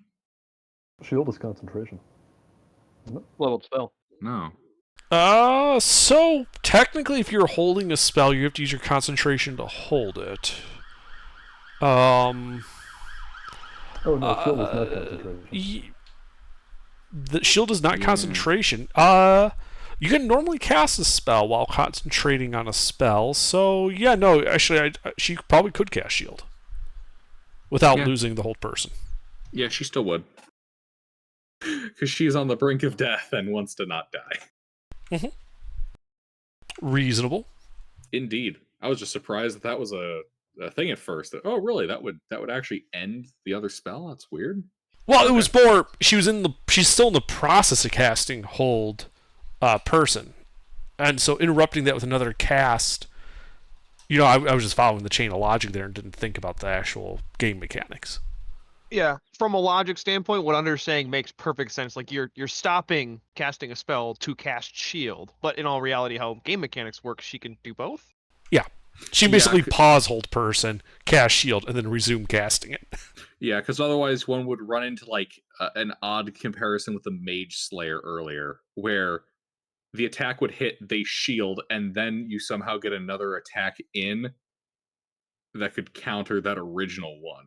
You know what I mean? I think what you're getting tripped up on is the reason you usually encounter this mechanic is because you're trying to cast something as a reaction, and because this is using her reaction, that would normally cause that to not work. It's fine. She would still Yeah. have hold person, is what I'm Yeah. saying. Indeed. By the game mechanics, yes. Even if it's kind of weird, she can just like pause the casting of a spell. She's Come on, got two 1 hands. second, please. Yeah, she's got the fucking arcane focus like between her shoulder and her left ear. Clat 2, fuck you, errata.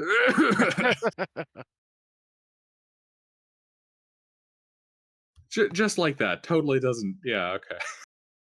We have discovered a weird point between logic and game mechanics. Where were we? Whose turn? Pork Chop just threw some axes at her. Just reaction And that shield. was the end of my turn. Yep, Rourke. Well, she's not looking too good. Indeed, she's not. Well, according to Well- Mister, she's looking quite fine, but no, she's not doing too well. Well, in that case, then I will aim a shot at her, loading a fire arrow. Don't have many, so I don't want to use them too much, but a little extra damage will help.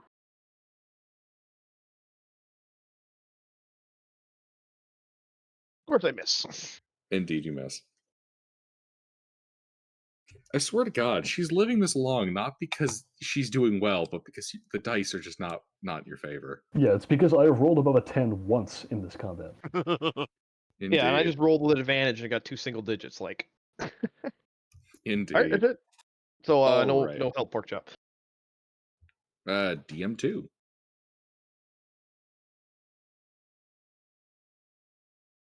Wait, no, why am I rolling that? What? Did I totally skip DM3? I skipped DM3. Okay. So DM3 then. We'll just do him right after Rourke. Is that a Dr. Mangler? Yeah, it's Dr. Mangler. The slow mangler. Indeed. He a slow mangler.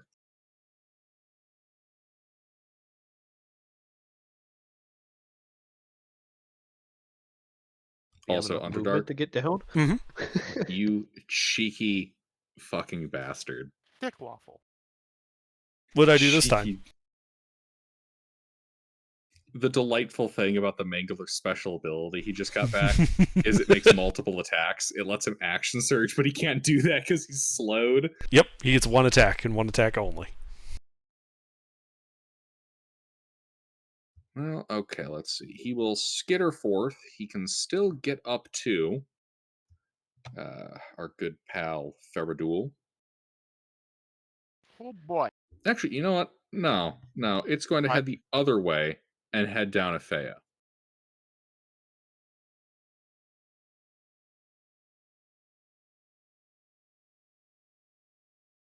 Does a 20 hit you, Fea? Yeah.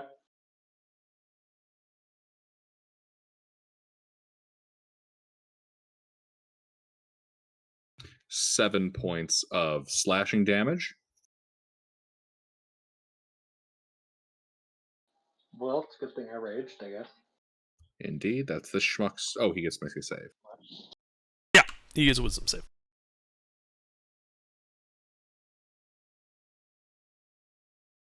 Nope. Fail. Indeed. Sucks to suck, Starspawn Mangler. Sucks to suck. Alright, the little shitty Gru creatures shall attempt to maul Katsumoto, whose mind is confounded. You're confounded.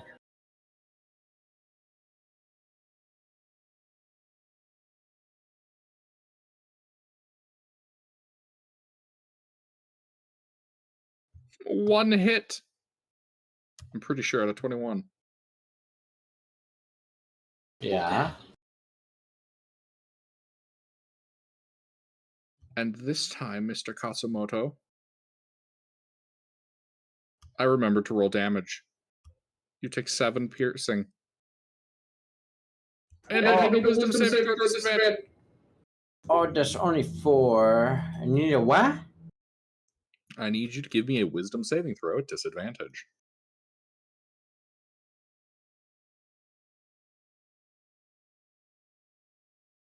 You remain confounded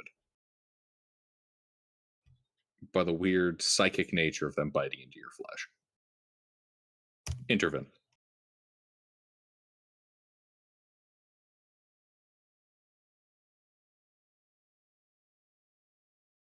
Intervene? I heard you. Sorry, I'm deciding what I want to do. Ah, okay. Fuck it. I cast slow, targeting the same locations again. Wisdom saves on I knew you were gonna do that. on this causes slow to stop for the ones that were slowed before. So I need wisdom saves from the speaker, the mangler, and for the Gru.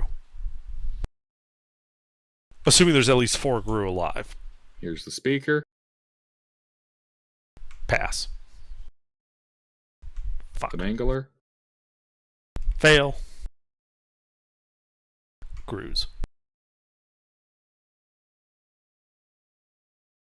The 20 passes, all others fail. Okay.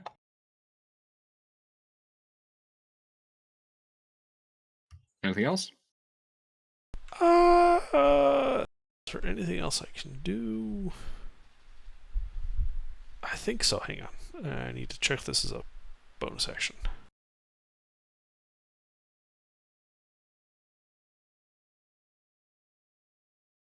Yeah, as a bonus action, I will cause that skeletal dragon head that I got. I'm going to have that reappear in the opening so that everyone can see it. Okay. Haha. But that's it. You can see out of that, right? Sort of. What it says is it can hear, see 60 foot of dark vision, and telepathically shares with me what it perceives. It's not direct sight. It's giving me a description. It telepathically describes to you that she's flicking you off. Yes. Think like one of those like really hyperactive sports announcers just in your head going, and then she flicks her off, and then the Grus are standing there around.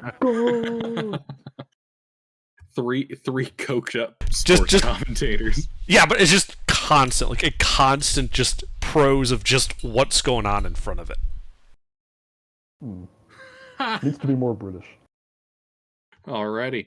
And he's dodging to the left, and no, it's like 3 copies of John Madden just overlapping each other. Faradul? Well, is there going to be a way that I can run around the Lollipop Guild to attack the golf bitch directly, perhaps? Yes, there's a way to do that. How much movement do I need to do that from where I'm in the tunnel? Okay, let's see. Backed up 15. So that's 40 plus 15 plus another 10 feet go around. So 40, 55, 65 feet. All right. So what I'm going to do is I'm going to dash, and since I move at 40, I'll be able to get right up into her grill and then stare at her menacingly.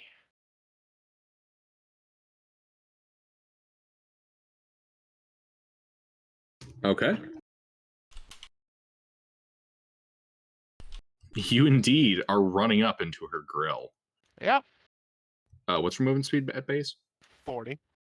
Oh, okay, yeah. So you're able to run right up into her grill. Okay. Uh-huh. Fea, you've got the mangler overhead. You've got the grooves to your right. And Faradul has just charged up to the speaker.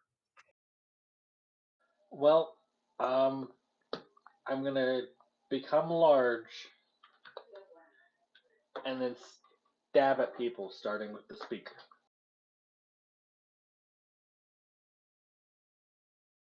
Oh, that'll give you 10 feet of reach? Well, I can move. Okay.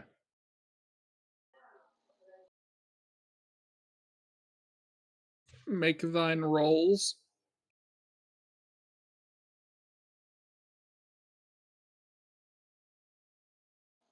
So I'll be using action charge for a total of 4 attacks. So I'll roll them separately. So when the speaker dies, I can move on. Okay. Yep. Roll those separately for me.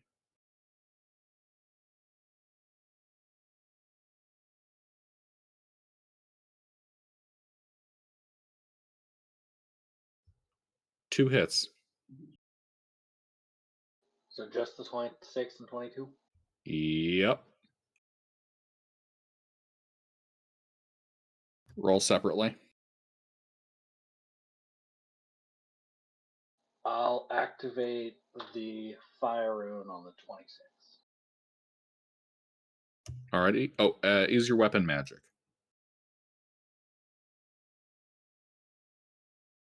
No. Okay.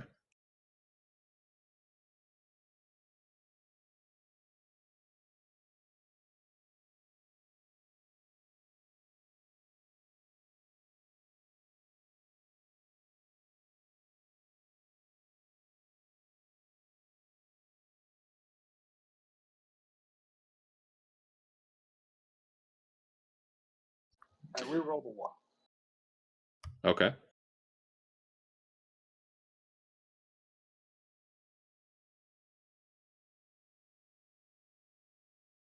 All right.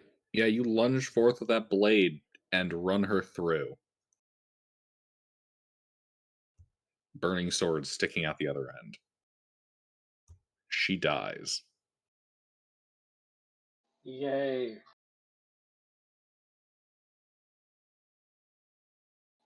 Can I reach the mangler? Yep. Does a 22 hit? A 22 hits the mangler.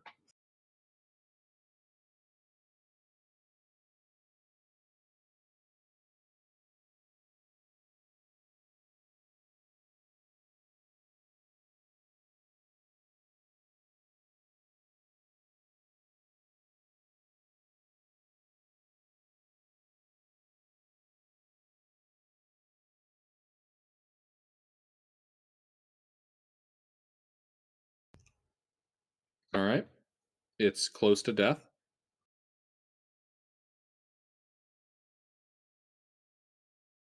And it is slowed by 10 feet. Mm-hmm. Rough.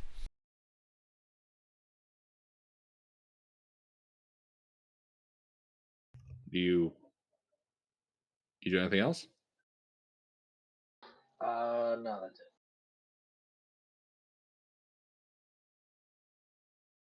Indeed. All right, Varric.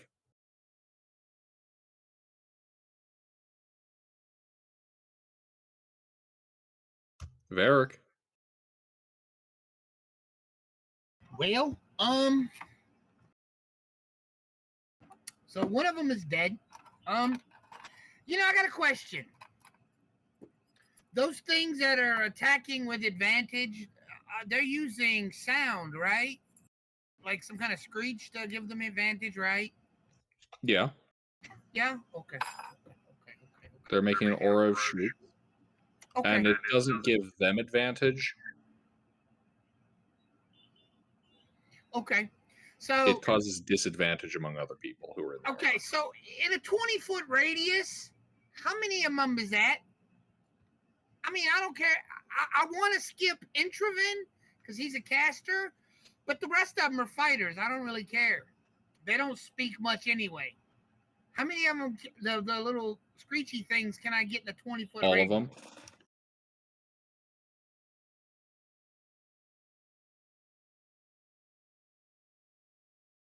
You can catch all of them. Okay, I'm going to cast Silence.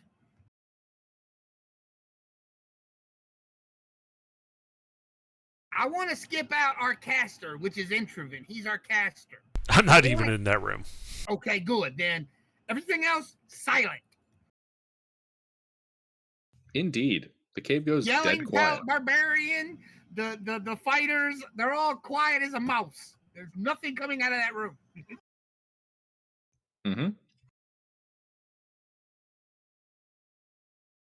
And if I can catch the bitch, oh, she's dead. Never mind. So, yeah, that's what I'm doing. Now, you will lose your bless, though. The 3 guys, you will lose your bless. But you will gain, you still have your bond, so that's still good. But you will lose bless. Because I have to drop concentration on bless to do silence, which I think is better anyway.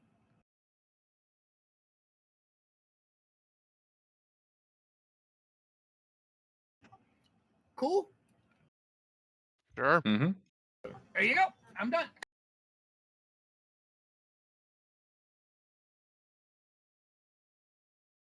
All right, Katsumoto. This is Kasamoto. Is the one that bit me still alive? No. Or ain't the little fucker still alive? Yes. I whack him.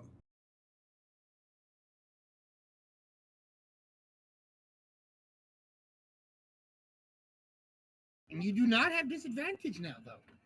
What? Because they're not making any sound. I'm not frightened? No, she's dead. And Okay. I just realized a mechanic I've been fucking up the whole combat. Whoops. Do I still get the D4? You said something about blessed not being blessed. Yeah, no, you don't get the D. You get 1 D4 a turn. Oh. Not all of them. You just get 1.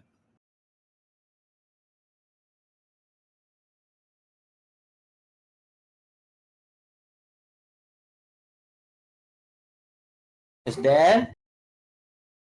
Dead. Alright, is there another? Yep, there's 3 more. Hit.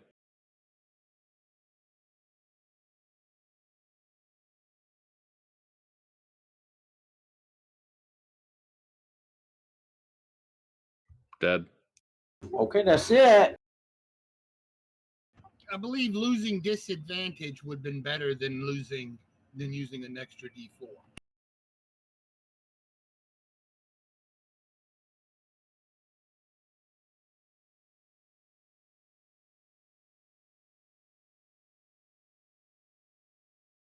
Alrighty. She's dead. Pork chop's gone. DM 3s. Here he is. He'll make an attack against.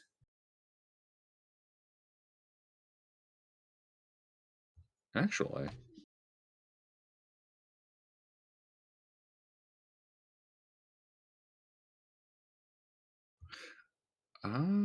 Okay. This guy is going to drop down on Katsumoto and attempt to hit him with a claw attack.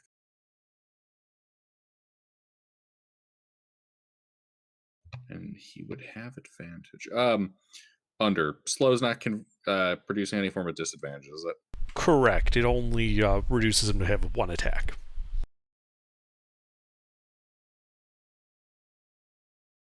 Nope. Misses. Rourke. He does get a save at the end of his turn. Oh, yeah.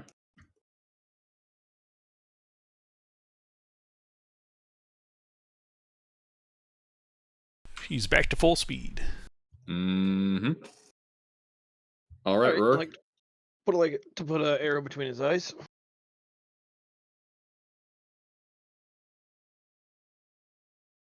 That better fucking hit. Let's see. He has an armor class of 14. I'm pretty sure 20 doesn't hit because Thaco.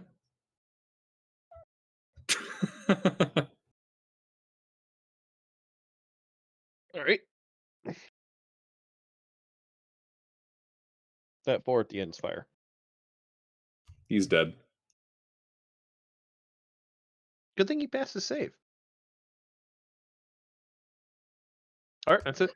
And the shitty little fuckers.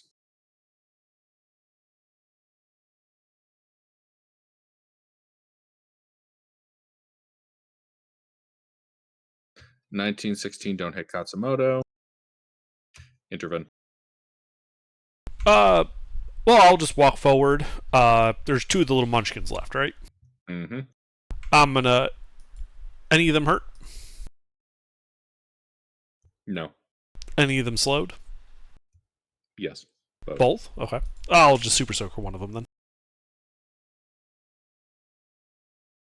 18 hit? Yes. 23 points of bludgeoning damage. Dead. Okay. That's it. Faradul. Well, since my initial target has died, I shall then charge at the remaining little munchkin and try to send him into the afterlife. These are star spawn. They don't have afterlives. Well, that's his problem, not mine.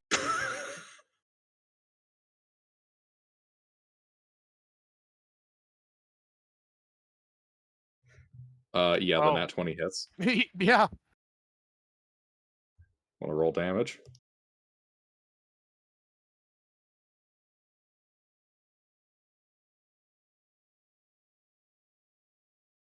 $22. And you cleave him in half, crotch to cranium. No, I squish him with the hammer. Oh, yes, that's right, using a hammer. Yes, you smoosh him with a hammer. Smoosh.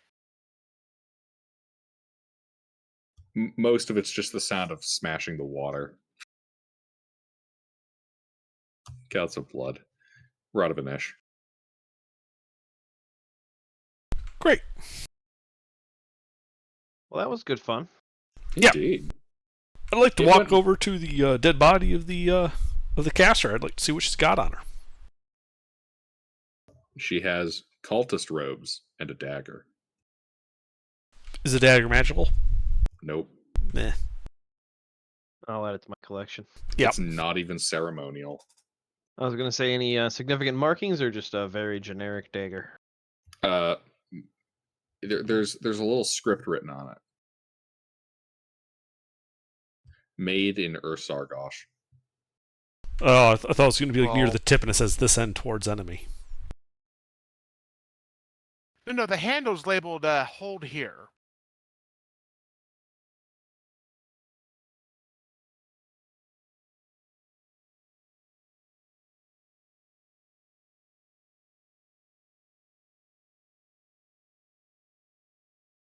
Well, what species is she? Human. Okay. Does she match the description? We got a name before. The daughter of Ur and La Bella or something like that.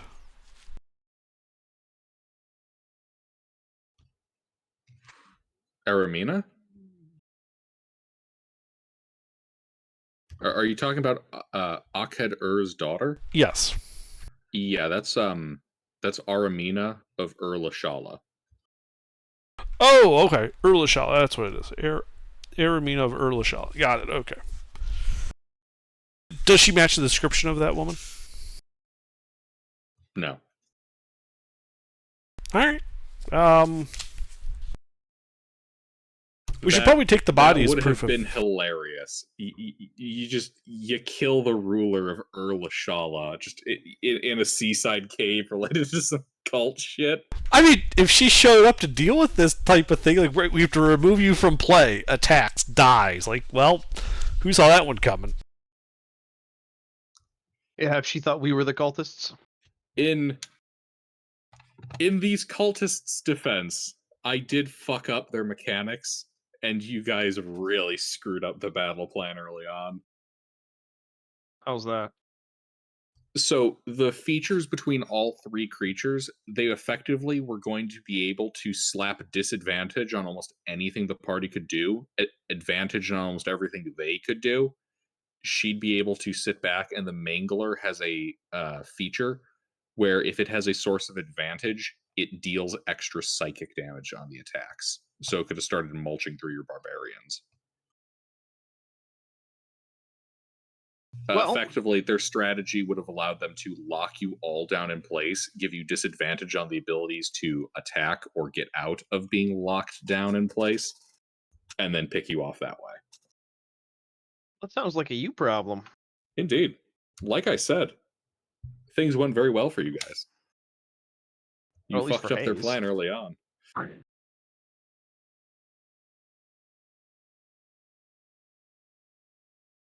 So we should take the body with us, present it to those orcs, as like proof that we're actually doing what we said we would.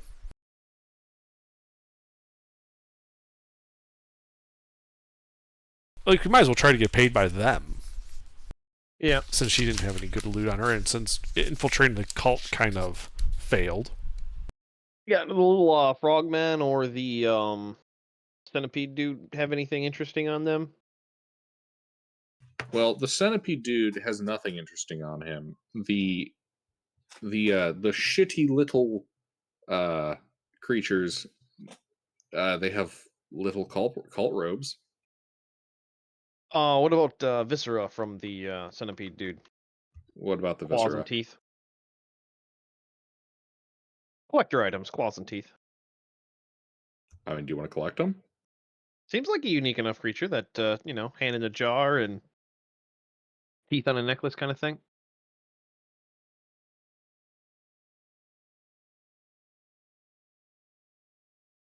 I mean, yeah, I'm not trying to be delicate. I'm just going to chop the hand off and put it in a jar.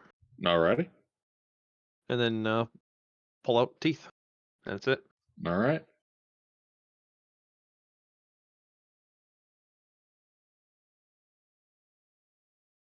I mean, I'm not working slow and I'm not working fast. I'm just like, meh, pull a Yeah. tooth. Pull a You tooth. do so. All right. Yeah, we should probably not sleep here, but we should probably sleep. Unless you want the tiny hut right inside of here. I mean, I don't want a tiny hut like right inside of here, just in case like weird shit happens. Because there is like still like that emblem in the floor, right? Yes. I don't think I said this last week, but can I like pull out some parchment and just make like a scaled sketch of it? Since it's Sure. probably too big to make a rubbing of. Well, you have all of the transcribed for me too. I did That take is rubbings. Well, what I just, meant though is, if you can take a rubbing, the rubbing is a more accurate way to make a copy of it. But lacking large sheets of paper, we just have the normal size sheets. I can just make a sketch of what I see on the floor. Yeah, I was saying you could make a drawing of the particularities of the thing, but I gave you an accurate drawing of all the Arcana runes already. Right. It's more that if I have an accurate drawing of the symbol, I should be able to use that as a target for teleportation later on. Ah. base number 2.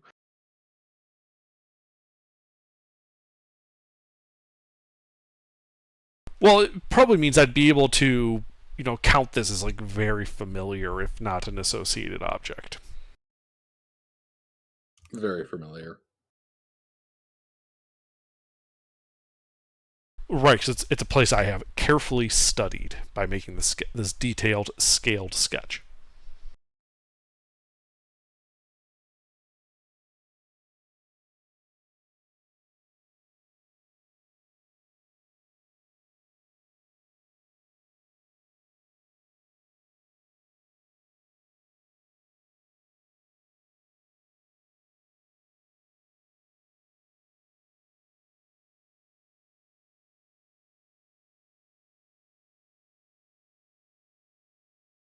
And yeah, I think we start heading back. Well, we take our nap in the woods outside the cave. Oh, you're gonna nap in the woods? Well, like right outside this cave. It's like a marsh or woods or something, right? Nope. It is a like a bluff with a cliff and a cave. The cave does not connect to any land directly. It just goes right out into the water. Oh, right, but we can take the canoe up like 100 feet to some shore, right? Okay, gotcha. We camp there is what I'm getting at. Gotcha. Nearby, but not hereby.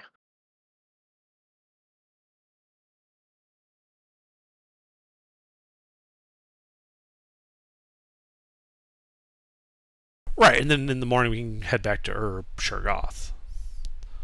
Then yeah, I'll set up Lehman's tiny hut for the night. Alrighty. Yeah, you do so. You guys setting up a watch order? I will Naturally. take first watch.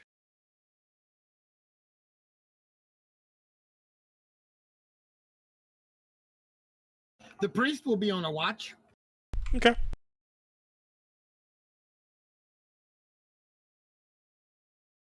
Oh man, it's unfortunate that the priest is now part of this watch list. I only need 4 hours for a rest anyway, so I can take the last 2, no problem. Alright. Yep, you guys are on watch. It's a typical night. Nothing too out of the ordinary.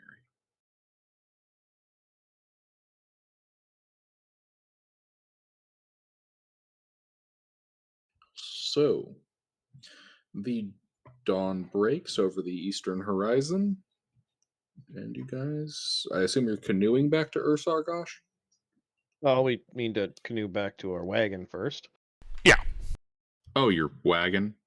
But Yes, yeah, you it's fly on in the the coast woods. though, so And yeah, and we our can- apprentice and yeah, it's on the coast, so it's not like we need to trek into the woods. We can just go along the shore and then, once we get to the rough area where we need to be, go on foot, get the wagon, throw the canoe up on top. Indeed. You guys go westward, and you can smell the smoke. See the smoke clouds coming from the shore. There appears to have been some kind of small forest fire in the area. funny that. Weird. You can see up ahead your cart and the donkey named Dog and the apprentice standing amidst a nice piece of not burned down real estate, surrounded by burned down real estate. These things happen. The apprentice claimed that they saw something in the woods, and so they lit the woods on fire. It was the only way to be sure. Good Uh, job. Yeah, that's a reasonable approach. I mean, they're what, 6 and 7? Very reasonable Yup. approach. They're 6 and 7. We're training them to use, phantasmal cosmic powers. I'm okay with this. All right. Yep. So rehitch up the horses, rehitch up Dog. You hooligans, what are you doing to these children? The father will make sure they are taught properly. That Good. is properly. You could teach them ethics. I'm teaching them magic. I'm teaching them stealth. And I'm saying that I totally feel that Get the flamer. Get the heavy flamer approach to seeing weird shit in magical woods is a totally appropriate use of magic. It is not. I'll be right back. So, how I much shall magic teach and how them much this. gear did they consume? Oh, he left.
Well, that explains some of my carrying capacity.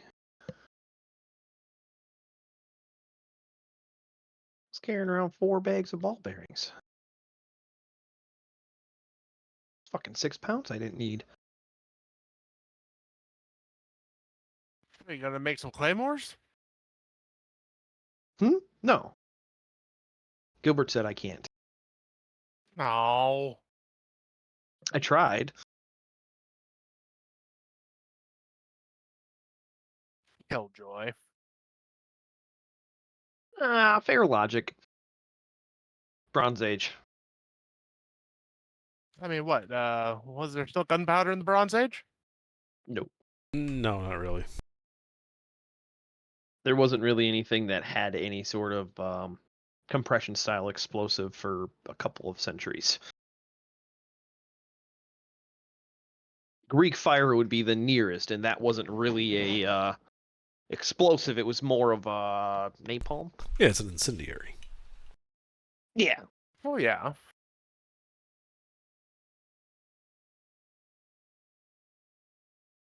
Ah, yeah, damn. Hmm.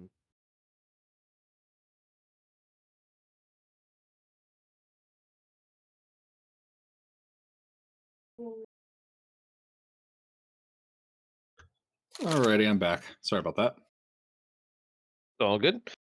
So yeah, we have no problem loading up the canoe on the top of the wagon and skedaddling back to the big city. Indeed, that's doable. You asked about what supplies they used, right? Yeah, just more out of curiosity than anything. 5 flasks of oil and a pound of alchemist supplies. Grr. They didn't eat any Alright. food? I just assume rations. That's always a given. Okay. Yeah. I keep track of the rations, like no matter what.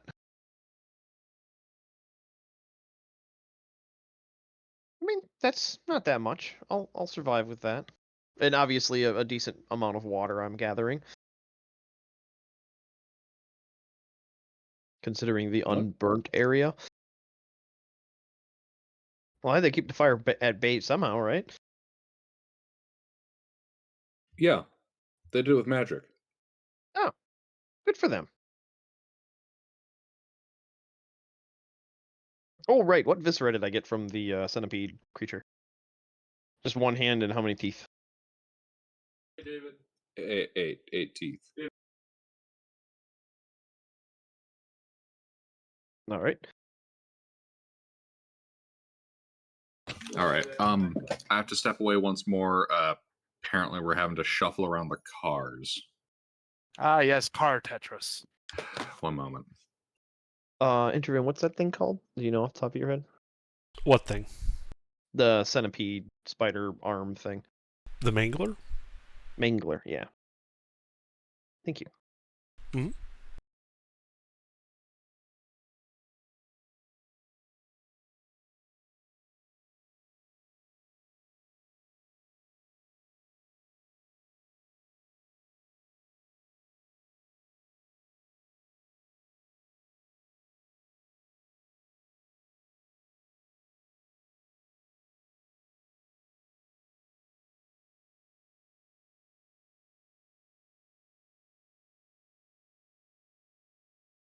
Do you know of any magical preserving methods?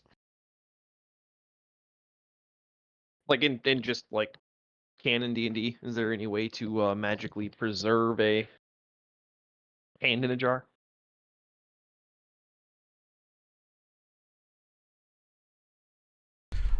Gentle repose might work on a hand in a jar, specifically.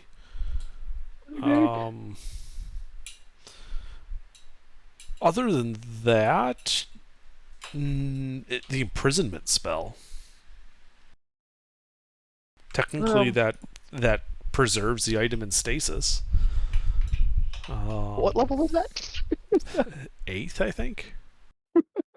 So we're gonna go to town, find somebody to cast an 8th level spell on a souvenir. No, it's 9th. Yes. Oh, 9th, even better. That's hilarious. So why do you want this? Ah, it's just a souvenir for back home.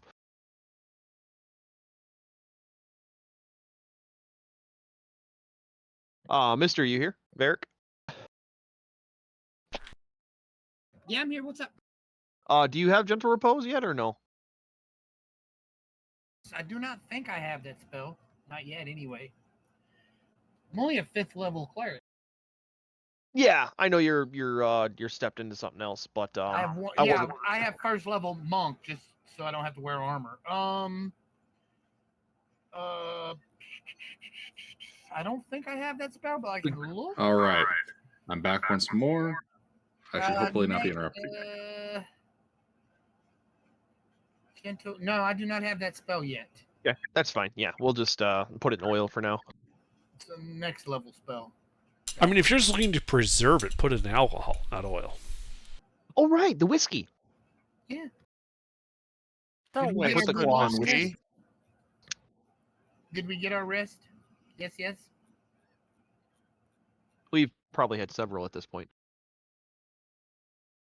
Well, we had the one for sure, but now we're heading back to town, so we're probably gonna get a couple more. Oh, okay. Yes, indeed. You acquire more rest. Acquire more rest. Same You watch order, reach- nothing happens. Hmm? Same watch order, nothing happens. Indeed. And you make it back to Ursargosh. Yay! Are the orcs outside burning bodies again? Yeah. Same sergeant or whatever it is? Yeah. So I suppose we roll up to him with our cart and like, hey buddy, I got something you might want to see.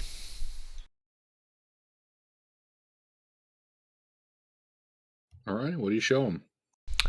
Like pull back the probably like the blanket we had over the dead body of the speaker.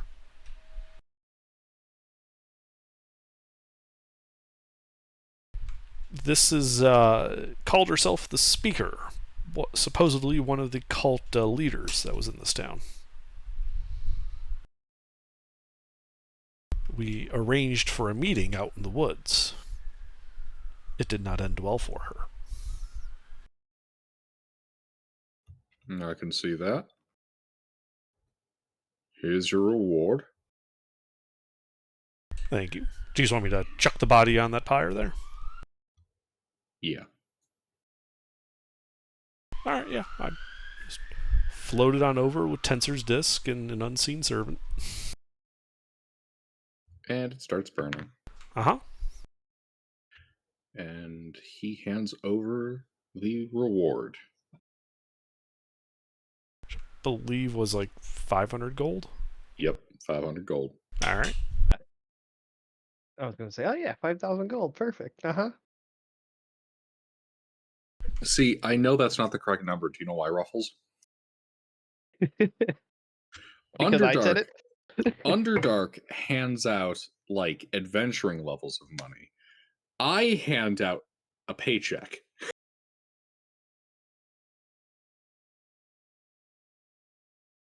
I am a stingy, penny pinching son of a bitch. Yeah, a little bit. I mean, we've spent a fair bit of money too, though. Like, I mean, all of our guys have plate that wanted it. So that's 4 or 5 grand right there. Indeed. Plus, you guys are still in Baldur's Gate 1 and haven't gone to the crazy places where you're going to roll oodles of money. Well, I'm pretty sure we're already at Crazy Town, but Yeah, I would consider this crazy town. So then, yeah, I guess ask the orc commander. It's or sergeant. So, how goes the dealings with the cult in the city?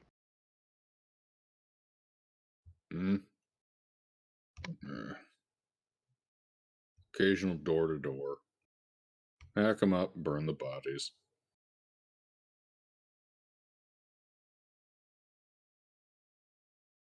given the loss of this leader, have they reduced in effectiveness of the cult? Don't know. She's been dead what? A day? 2 or 3, I think. But yeah, 3 or 4. I don't know how long that's been. It's been 2 days. Okay, yeah. Well, 2 days. It hasn't even been fully 2 days. Right. Okay. Well, if she's been dead a day and a half, 2 days, it'll probably take a bit longer for us to see any real results. Crushing this kind of dissidence takes time.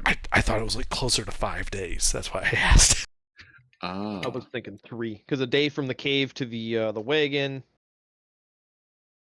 I couldn't remember how long we were out of town. That's why. So I'm like, shit. Has it been like 5 days? Well, we did have a forest adventure. Since we left, it's been like 5 days.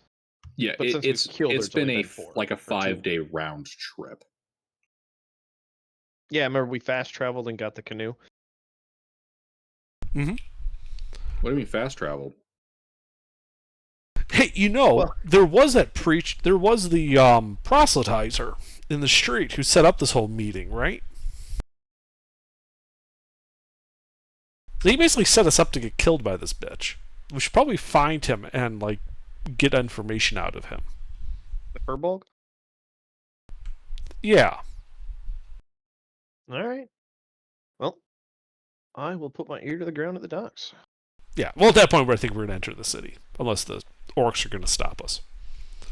But I don't want to have that conversation with the orcs around. Like, with the orcs, like as far as we're concerned, the orcs are concerned, our business is concluded. Now it's personal. All right, so you go into the city, and it sounds like you're going to 2 different locations. Why 2? No. Well, it sounded like one of you goes going to the docks, the other one's going to go talk to the Furbolg. I thought the Furbolg was at the docks before. Is he not there? What? The proselytizer, the one that was running the riot we were present for. The one that set us up. Yeah. Yeah. The Furbolg was the innkeep.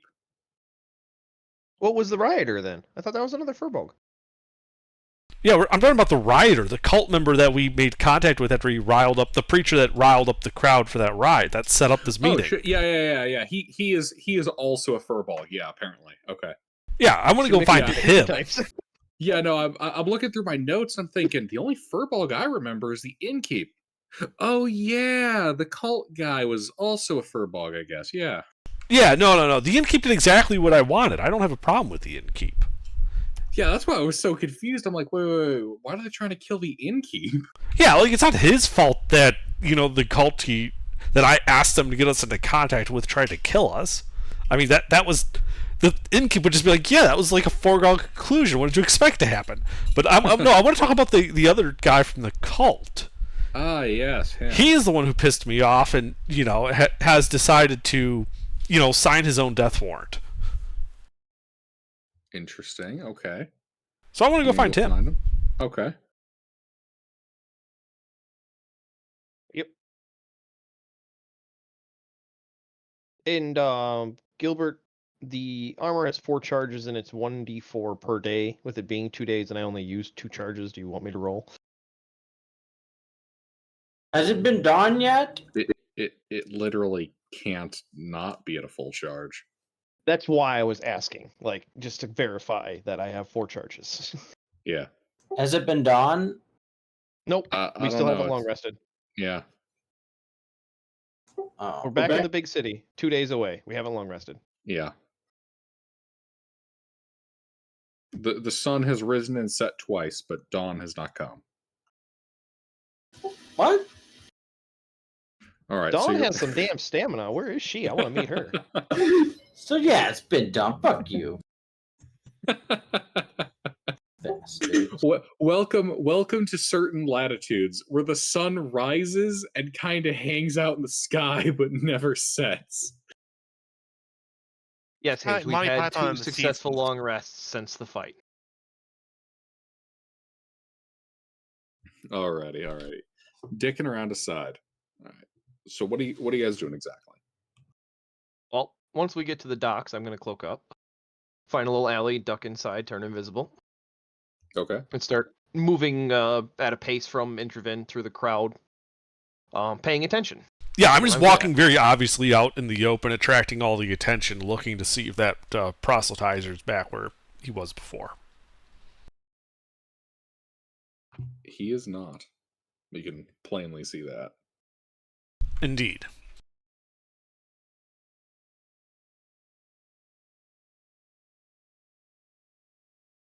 What's the rooftop structure of this like? Assassin's Creed or more Adobe style, rounded tops? Could I easily move across rooftops if I was to get up on them, or no? It's the round Adobe. Okay, so I could like walk on the edges of them, but not clean across the flat top. Yeah, like picture Tatooine cities from Star Wars. Oh, okay. Yeah. Then I'd like to be like, rooftopping. Yeah, like there's archways, there's plenty of stuff you can rooftop. They're just very fond of domes in their architecture. All right. So yeah, I'd like to be rooftop so that I have a better perception of the crowd to spot that Furbolg. If he sees Intraven and bolts, I'd like to follow him. Essentially, that's what I'm doing. Okay. Yeah, you can see that there is no Furbolg matching the description here at the docks. Like he's not proselytizing. Let's just go poking through. Is there people about? There are. Okay. I'm going to cast Silent Image to create an illusion of the preacher. And then I'm going to start yelling out, hey, attention, people. If someone can point me to or bring me this person, I will pay you 10 gold right now. One of the dock workers looks at you. Yeah, I see him right there. Pointing at the image. No, I wave my hand through it. No. This is an image so you know who I'm looking for. I don't know his name. Tell me where he actually is, and you get paid. Bring him to me, I'll pay you more.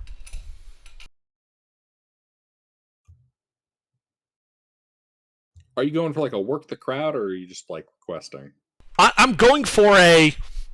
This man and I have some things we need to settle, and I will pay to see that they are going to be settled. Like calling him out Old West style. And I'm trying to like elicit the town folk to be like, I will fucking pay you guys to bring me this guy so we can, have our duel at high noon. All right. Give me a persuasion or performance check. I'm thinking more persuasion. I'm like not being performative. I'm just He's being stating the informative. terms. Yeah, let's see how much you can get them to give a fuck about what you want. Yeah. Some of the folks kind of go looking. About an hour passes, and a gnome walks up to you with his little pointed gnome hat. I shouldn't say little; it's big. He's as tall as you are if you include the hat. I'm like 5'11". Yep, Okay, it's a very pointy hat. it must be. Anyway, 3-foot tall pointy hat. Oh no, this is an extra short gnome with an extra tall hat. You think he might be compensating? probably, but I'm willing to overlook that if he's got credible information. Yes, he communicates to you that the last time he saw that guy was actually about a day ago. He was hopping on board a fishing trawler, headed out towards the reefs to the southeast.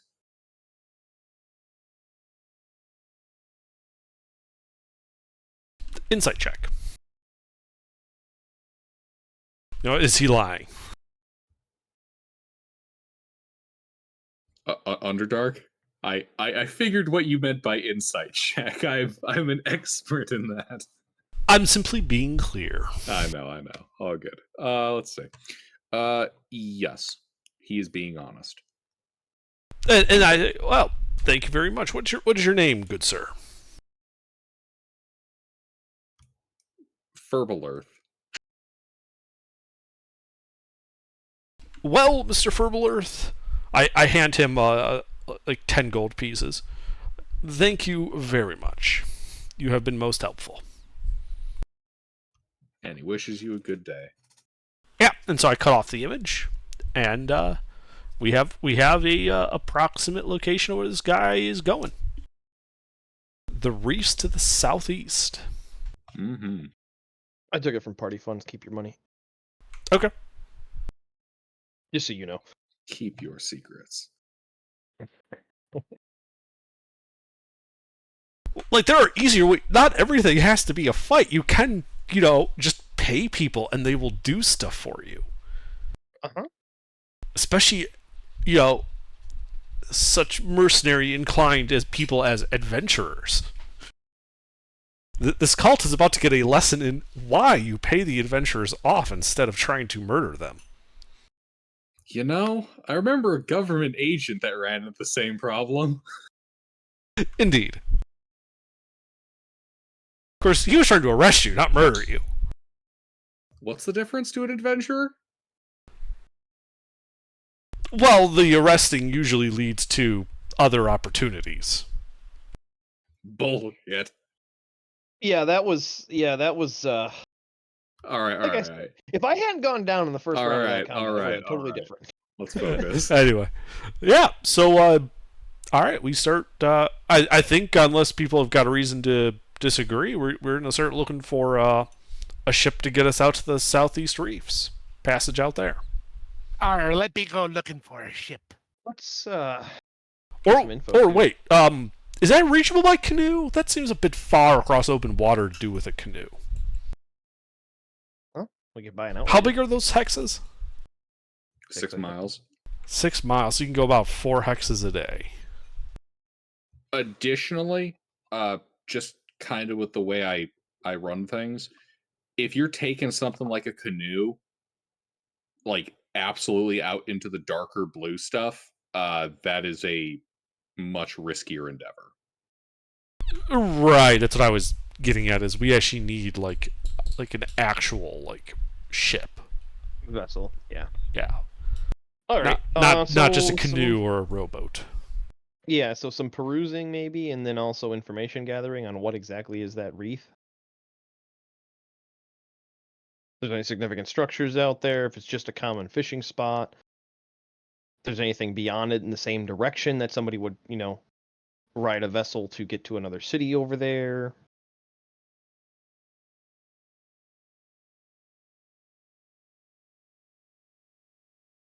Yeah, is there like a library at the Central Administration Pyramid that might have information about such local formations, especially for like sea navigation charts and the like, because that might include descriptions of things? Yeah, the central ziggurat would likely be the best place to look. Yeah, we should probably head there for that information while Fairduel is securing us passage. Fair Alrighty. duel and All right. Faye look for a boat. All right. I suppose Alrighty. Katsumoto could go too.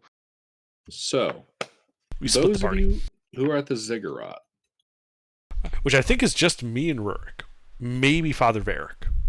give me investigation checks. We'll do 3 of them. Well, I'm just Okay. helping him.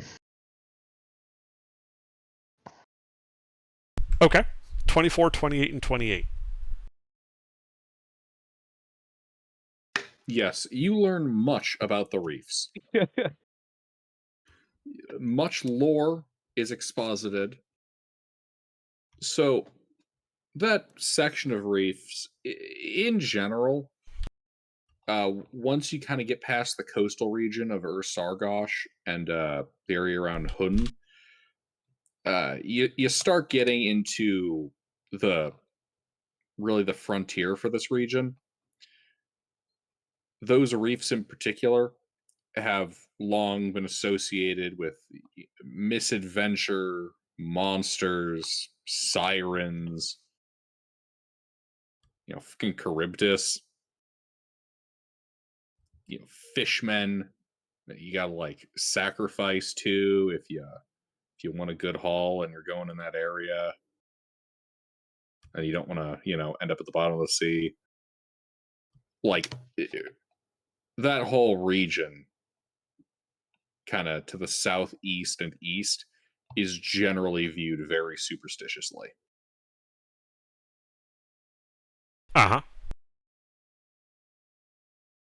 As for what specifics you can come up with, you do know that there is, more concretely, a Sahuagin keep that exists in the reefs. Back before the God King passed away, the War Master Droom was preparing to clear out those islands of Sahuagin, but with the God King's death, the campaign was scrapped and attentions turned elsewhere. Right. Okay. Is there an outstanding bounty for the Sahuagin on the reefs? Perhaps from, the God King's time where he set a bounty, just no one's bothered to do anything about it? Yes, actually, there is a bounty. Good. What is it? The bounty is at 5 gold a head, with another 200 for the Baron, 100 on any of their, priest or spellcasting folk. For And Sahuagins. then, For Sahuagins, yes. for Sahuagin, yes. And then there is a 1,000 gold bounty that exists if you are able to confirm the destruction of their hatchery. What is accepted as confirmation? What proof do they need? Because I can't bring a head of the hatchery. Correct. So, proof of the hatchery's destruction would. Couple Well, barrels of cooked caviar. that would certainly work. Um, that particular part of the bounty is listed as discretionary. It is understood at some level that it could be rather difficult to confirm. It is assumed as part of the looks like the legal writing here that if a person claims it, they should be able to head back there, and the Sahuagin will probably, in all likelihood, be nearly exterminated in their totality because, destroying their hatchery would be a rather major blow. Okay, and who, if I was to claim such a bounty, who would I go to here to claim it? With something kind of outstanding like this, you'd probably want to speak to Droom himself. He would be the most senior official in the area that would handle something like this. Right. Okay, Gilbert, let could- me give you a bit of background why I'm asking. I have the sending spell.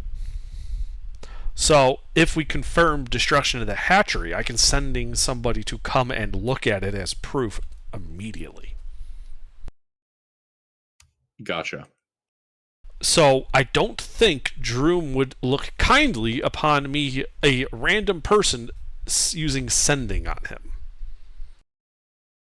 So, if he would be the normal person you would present yourself to claim this, does he have like a deputy or a secretary that's in charge of certain bureaucratic things like this that I could have the name of instead to contact? That would be a more appropriate way to handle that.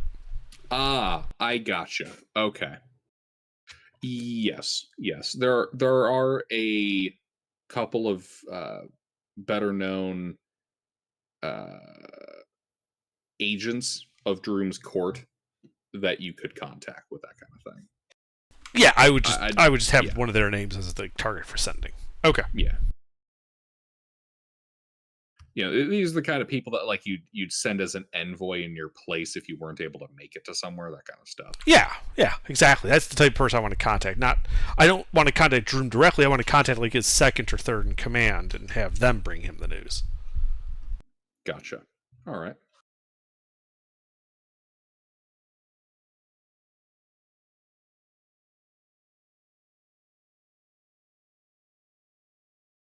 All right. Well,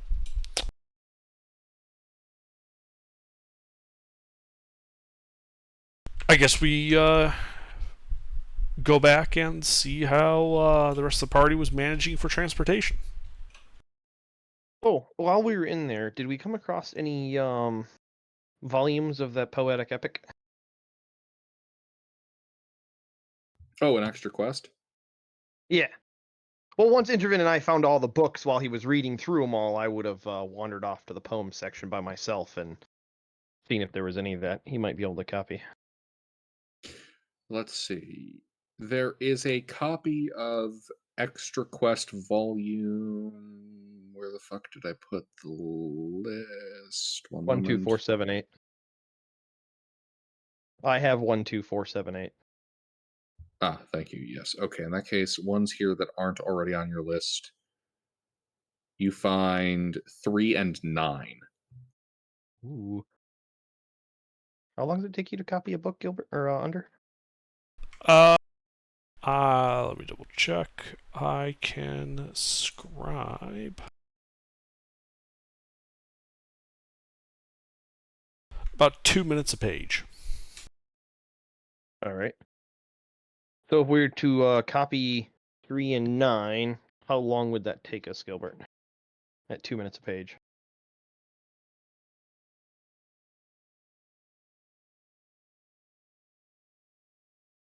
I'll go 2 hours. Alrighty. Okay.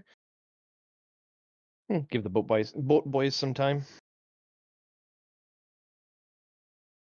I mean, you guys have already spent the better part of a day investigating. All All right, boat boys. What are you looking for? A boat? Okay. Something probably I don't know what be like a small-ish ocean-going vessel. Nothing too fancy.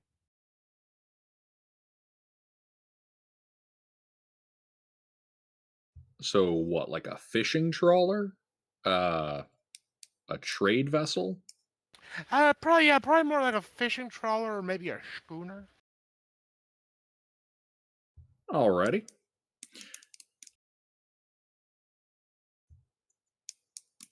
Give me a. How do you intend to convince these people? Is that like a island off limits to anything? Well, give me a history check. Let's see what you know. Oh boy. I suppose we haven't come back with the information, so Exactly. I ain't know nothing. Well, not technically true. You know well, that once he starts this. asking around, Yeah, between like the stuff that you vaguely heard from living around here as an almond farmer, like in this region of the world, Mhm. and now that you're talking to these fisher folks, yeah, these reefs are definitely those bad reefs that all the bad sea stories come out of, and Ah. have all the bad scary monsters that your parents would like use to scare you when you were a child. So here there be monsters is written on the map, basically. Yeah, basically yeah. very drawing. Ooh, I has an idea. We could tell them that they just need to guess close-ish, and if I know that map, if I'm aware of like the differences in the depth of the water, um, I can just say like they just need to get us close enough to the shallows, and then we can canoe the rest of the way, thus making sure that they have some safety, distance between them and monsters. All right, we'll make this a skill challenge. Give me Or I can also say that we are a very big band of, highly skilled adventurers who can kill any damn monster as uh-huh. well. Okay. Uh-huh. Yeah, this will be a skill challenge. Give me a uh we'll call it a persuasion, performance, and deception or intimidation check. When I say intimidation, I am not referring your ability to scare them personally, more your ability to convince them that you are in fact scary. Scary. Yeah. Oh, goody. I get if bonuses if in none of those. if you want for the intimidation part, you can use your strength. I would like to do that, yes. Okay. So, what, should I start with intimidation then? We'll go from there. Yeah, sure. Well, he does have other party members with him. Yeah. Yeah, real talkative bunch. Oh, yeah. Well, that other party members that are with him might have better scores in those stats at Faya Hayes. What? We are talking to boat people to get us a boat to go to the scary, scary coral reef and island. And what skill? Well, I just rolled intimidation to convince them that we are very scary and can handle ourselves and them.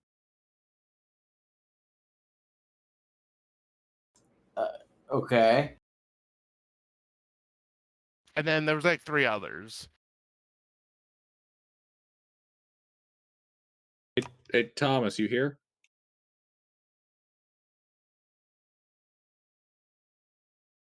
Father Yeah. Bear could be with him too. You have anything to contribute?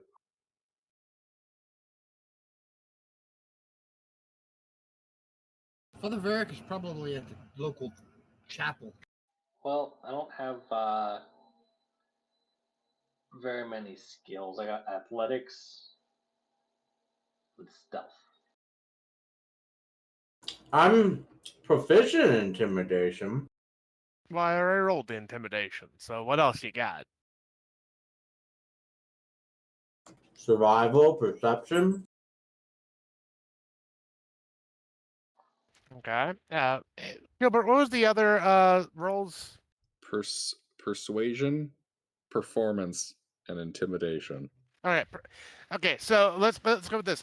Who has more than a +0 for charisma? Certain basis.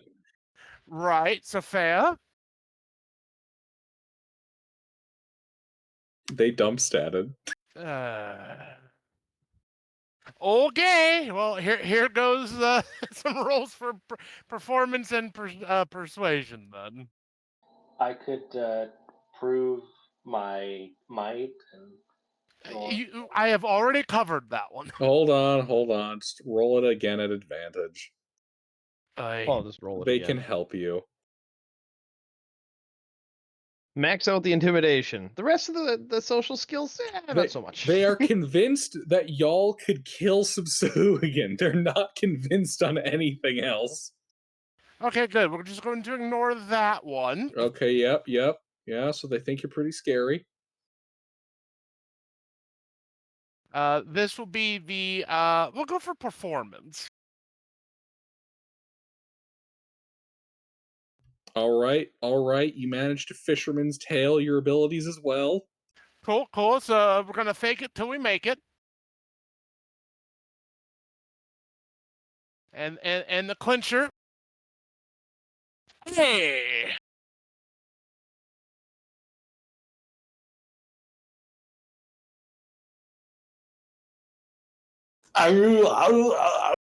You Yes, Arnold. Just you have whipped the local ship captains, not quite into a holy crusade, but into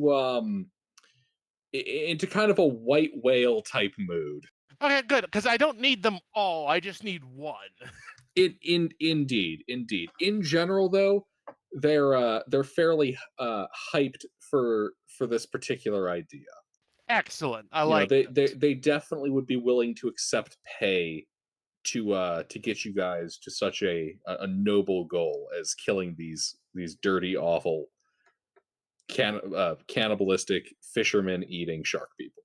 Perfect. I tell them that we're gonna gather around later this evening at the favored fisherman's inn, when the rest of the party, i.e., the people who are in control of the gold, will show up, and then we can hash out a bargaining for pay. Alrighty, you agree to meet at their preferred inn, the Wench's Port. Ah, yes. Ironically enough, they're the ones with the wagon. Who has the wagon? You guys do. Intervin and I walked off. Yeah, but it doesn't mean I know what's in it. That's true. I just look and it's like, well, we got some stuff. Oh, and we got these two little hellions. They're great with fire magic and alchemy. It's great. Yes, the exact thing you want. Magically inclined children with pyrotechnic capability on your wooden boat. Yes, but we're dealing with the fish people, so those fish people are weak against fire. The kids would have came with Intervin. Learning experience and all. By the way, yes, I set that up, and then when we meet again, I regale the Intervin and Rurik with the tales of the fishermen, and they're quite willing to help us for the right price. And also the plan that, we just need to sail past the deep water so we can canoe the rest of the way, thus, helping sell this shtick.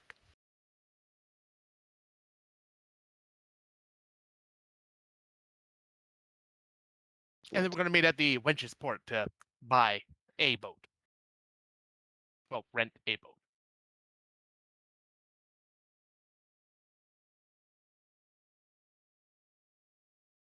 All right, well. And then with that monumental feat of charisma, when he had exactly no bonuses to charisma, I'll be right back.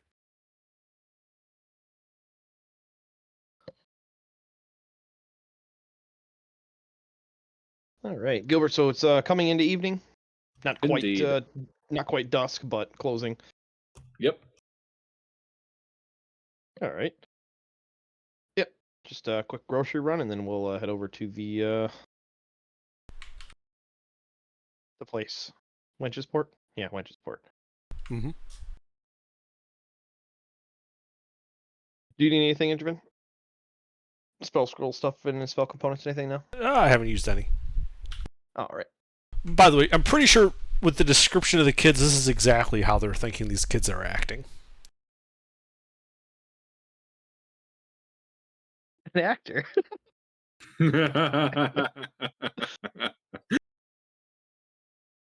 That's amazing.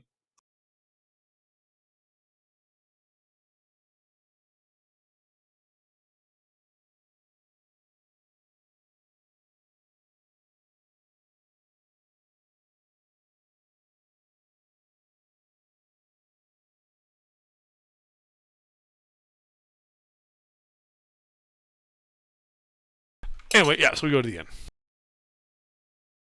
Indeed, you go to the inn. The Wench's Port.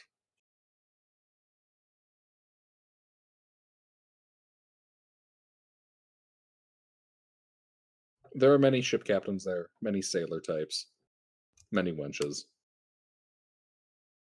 Many wenches, you say? Indeed. There are at least 2 wenches, maybe more. Hmm. Are they a monkey wench or a plumber wench? Bearded. They're dwarven. Excellent. I am also dwarven. Okay, the joking aside. All right. So you go there.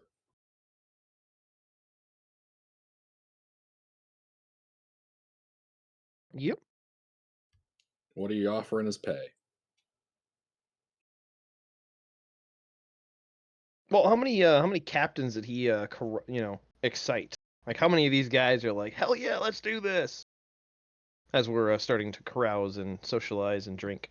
Well, as the day has gone on, some of them have kind of, settled down and realized, maybe going to the big spooky, scary reef is bad. Actually, there's about 4 left who would still be down for engaging in such a venture. Hmm. What races are they?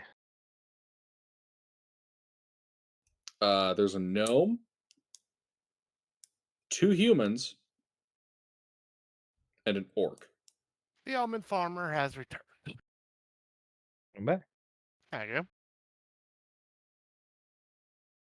So as we're sitting at the bar looking at these 4 captains that we've chatted with a little bit, I'll lean into Intervin. Do you need any of them bloods? Sorry, which ones? I missed the list. Orc was the only one that stood out. I do not have orc blood. All right. Well, I start chatting up the orc captain. Uh-huh.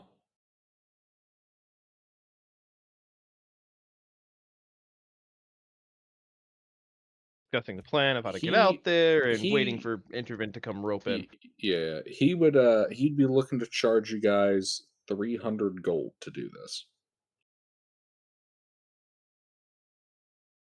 For a simple transport out to the reefs? There is a hike in price due to the danger. Yeah, but we're doing the last bit with our canoe, right? The last mile? Mm-hmm. So there's really very limited danger. But these are superstitious sailor folks, and you're still asking them to get close to those islands. I offer him 50 gold.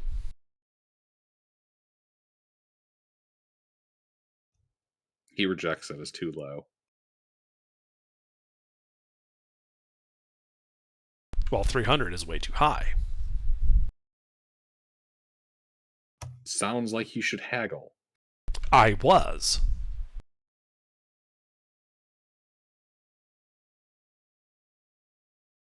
$150. Like, he started at 300, I started at 50. It's his turn to make a counteroffer.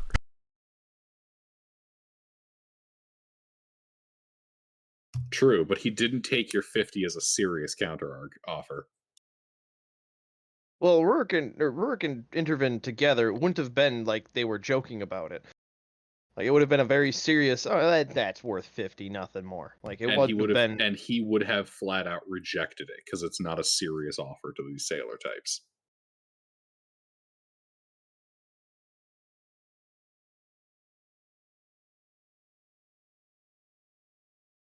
But Faradul has made 150 as his offer.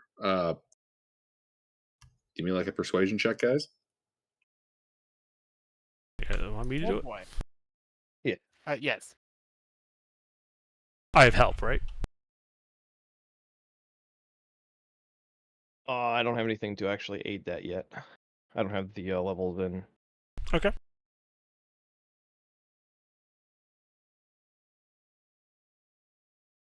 Good enough though. He'll accept 150. All right.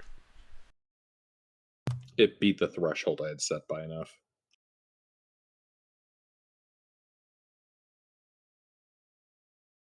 DC 15, pass by 5 or more, and it is a flat accepting.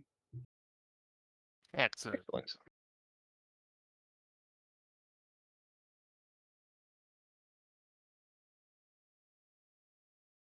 Alrighty. When do we sail?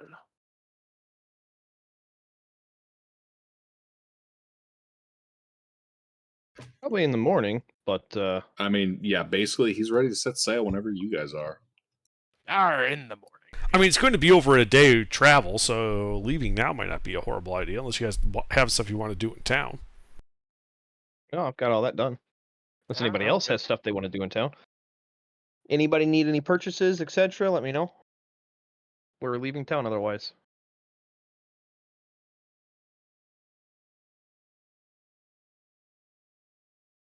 I'll take that as a no. And how large is this guy's ship? Could we get a larger vessel to possibly transport our wagon? Like not a canoe. Like is there a skiff or something like that that we could get on there and be able to throw the wagon onto it? Or have it pull it along with the wagon on it? You want to take your wagon onto the boat with your canoe to the reefs and small islands.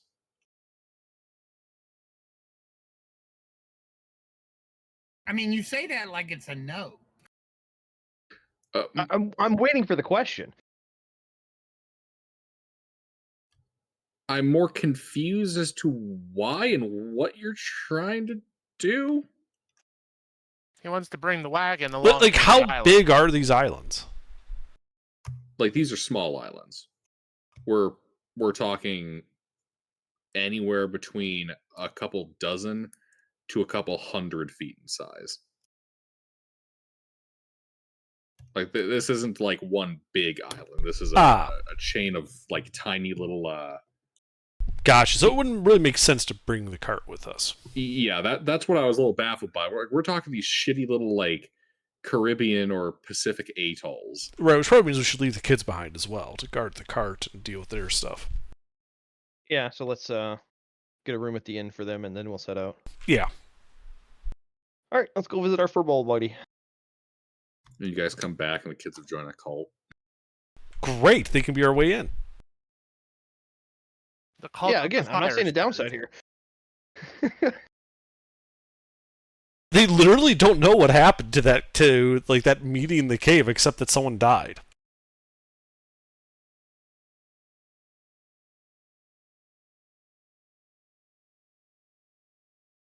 I mean, I assume we told them, but, we could be lying.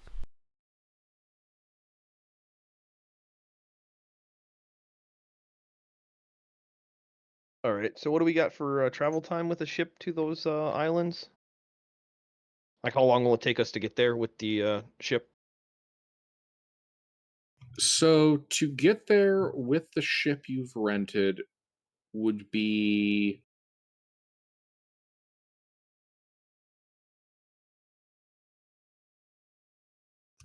2.5 days. All right.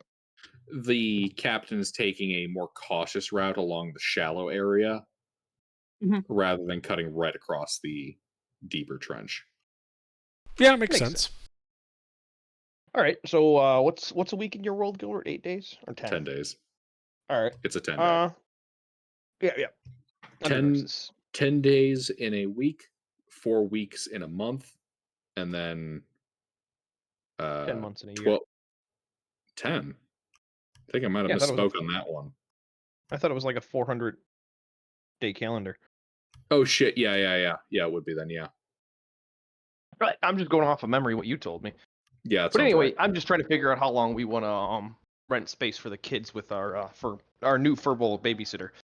Well, yeah, the more I was thinking about, the more I'm thinking that given their predilection for burning stuff down, we might actually want to set them up on a camp outside of town. Oh, good point. You guys come back, Sargosh has been completely destroyed. Victory? You hear rumors of the terrible demon children. Victory. All right. So yeah, I guess we'll head out of town, find some nice wet area somewhere nearby.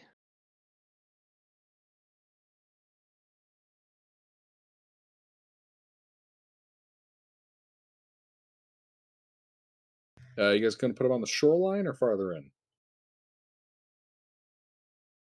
I'll leave Benjamin to decide that. They're his kids after all. Sorry, what? For the camp, shoreline or further inland? How far off the road is the shoreline? Couple 100 feet. Yeah, that should be fine.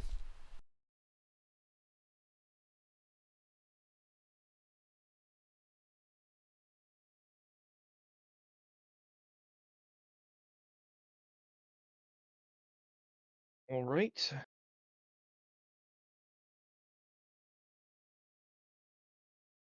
Alrighty.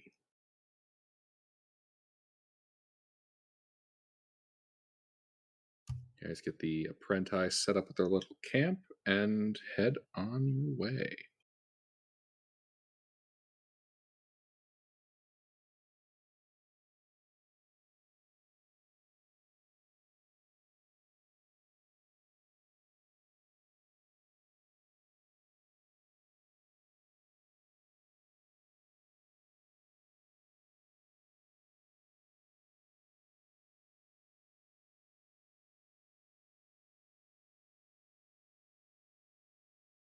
Anything you guys are doing on the journey? Just working on my scroll scribing. I'm sorry, how many did you say it was? 2.5? 2.5 to get to the shallows of the reef region. Yeah. Okay. Our singing sea shanties.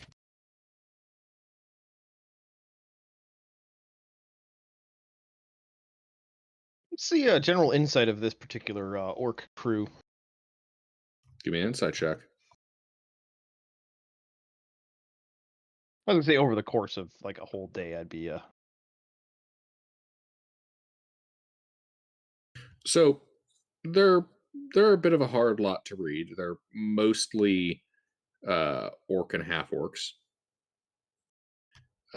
From what you gather, it looks like most of this crew are part of the same orc clan that like they're all, related to or at one point veterans of Droom's orc clans that he led into the region. There's a couple other races on board, but they're more supplementary crew.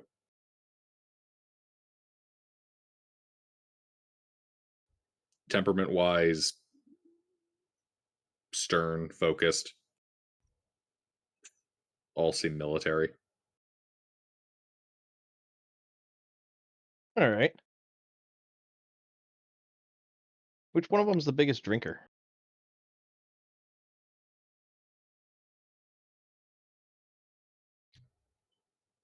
None of them. It is a surprisingly dry ship. Is the name of the ship the Teetotaler or something? Yeah, I guess we're not singing Drunken Sailor.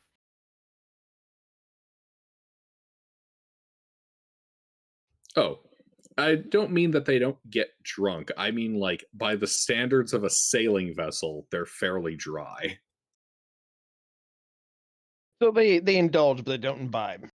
Exactly. That's why I asked who's the drunkest of them. Probably one of y'all. Well, no, of the crew. Heretics. I'm looking for a drunk orc specifically. Okay. Heretics. Yeah, one of the, what?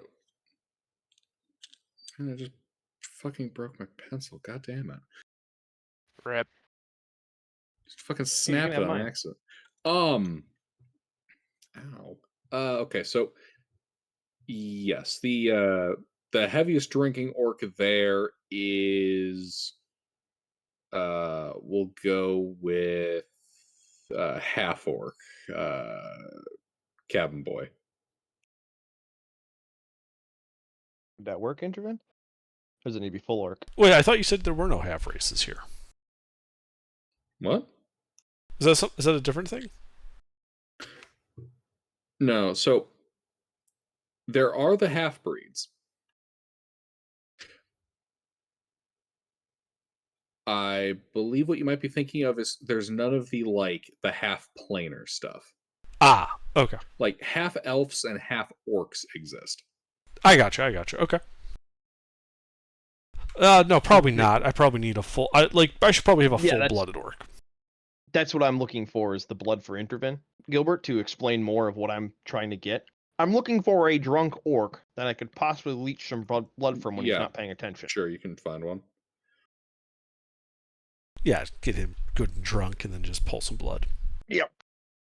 Yeah, basically turn it into a game of some kind, and because orcs love blood, so they'll have no problem spilling it for fun. He challenges you to a game of bleedies. All right, I accept. Whether I lose or win, I'm getting some of his blood. All right. Make 3 attack rolls, and he'll make 3 attack rolls. Does he know I'm a rogue and I can aim? No, it's a game of bleedies. Make your attack roll. I can't aim? I never said you couldn't. I just said make your attack roll.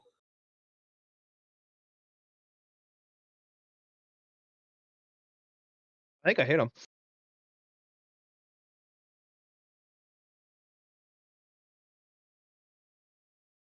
AC 1-8. Oh, you got me twice. All right, let's see here.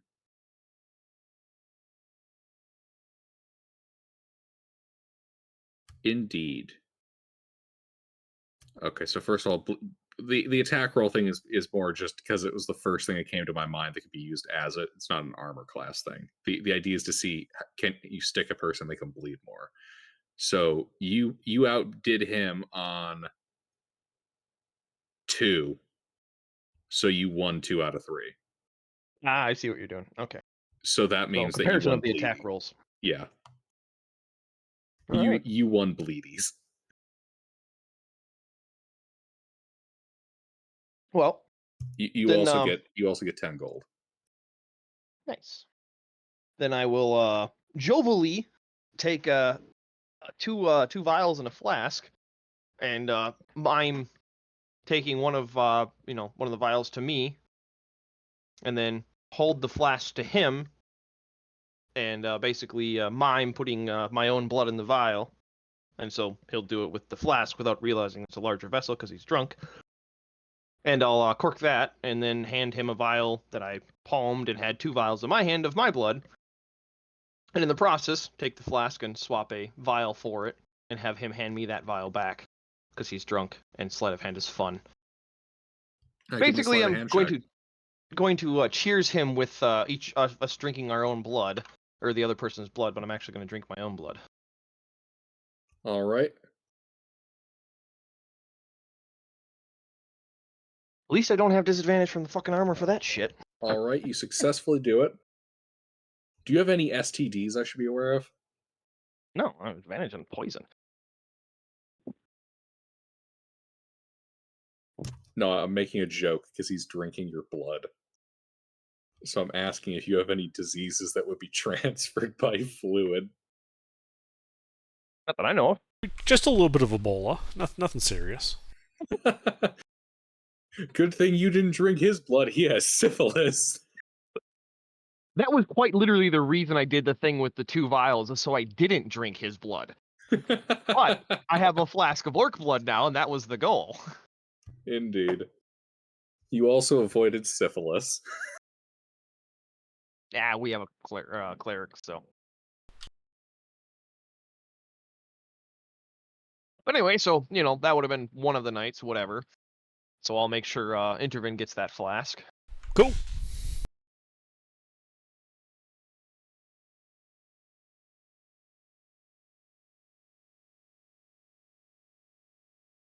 Alrighty. And you guys start sailing. Passing the sea of vines and all that seaweed.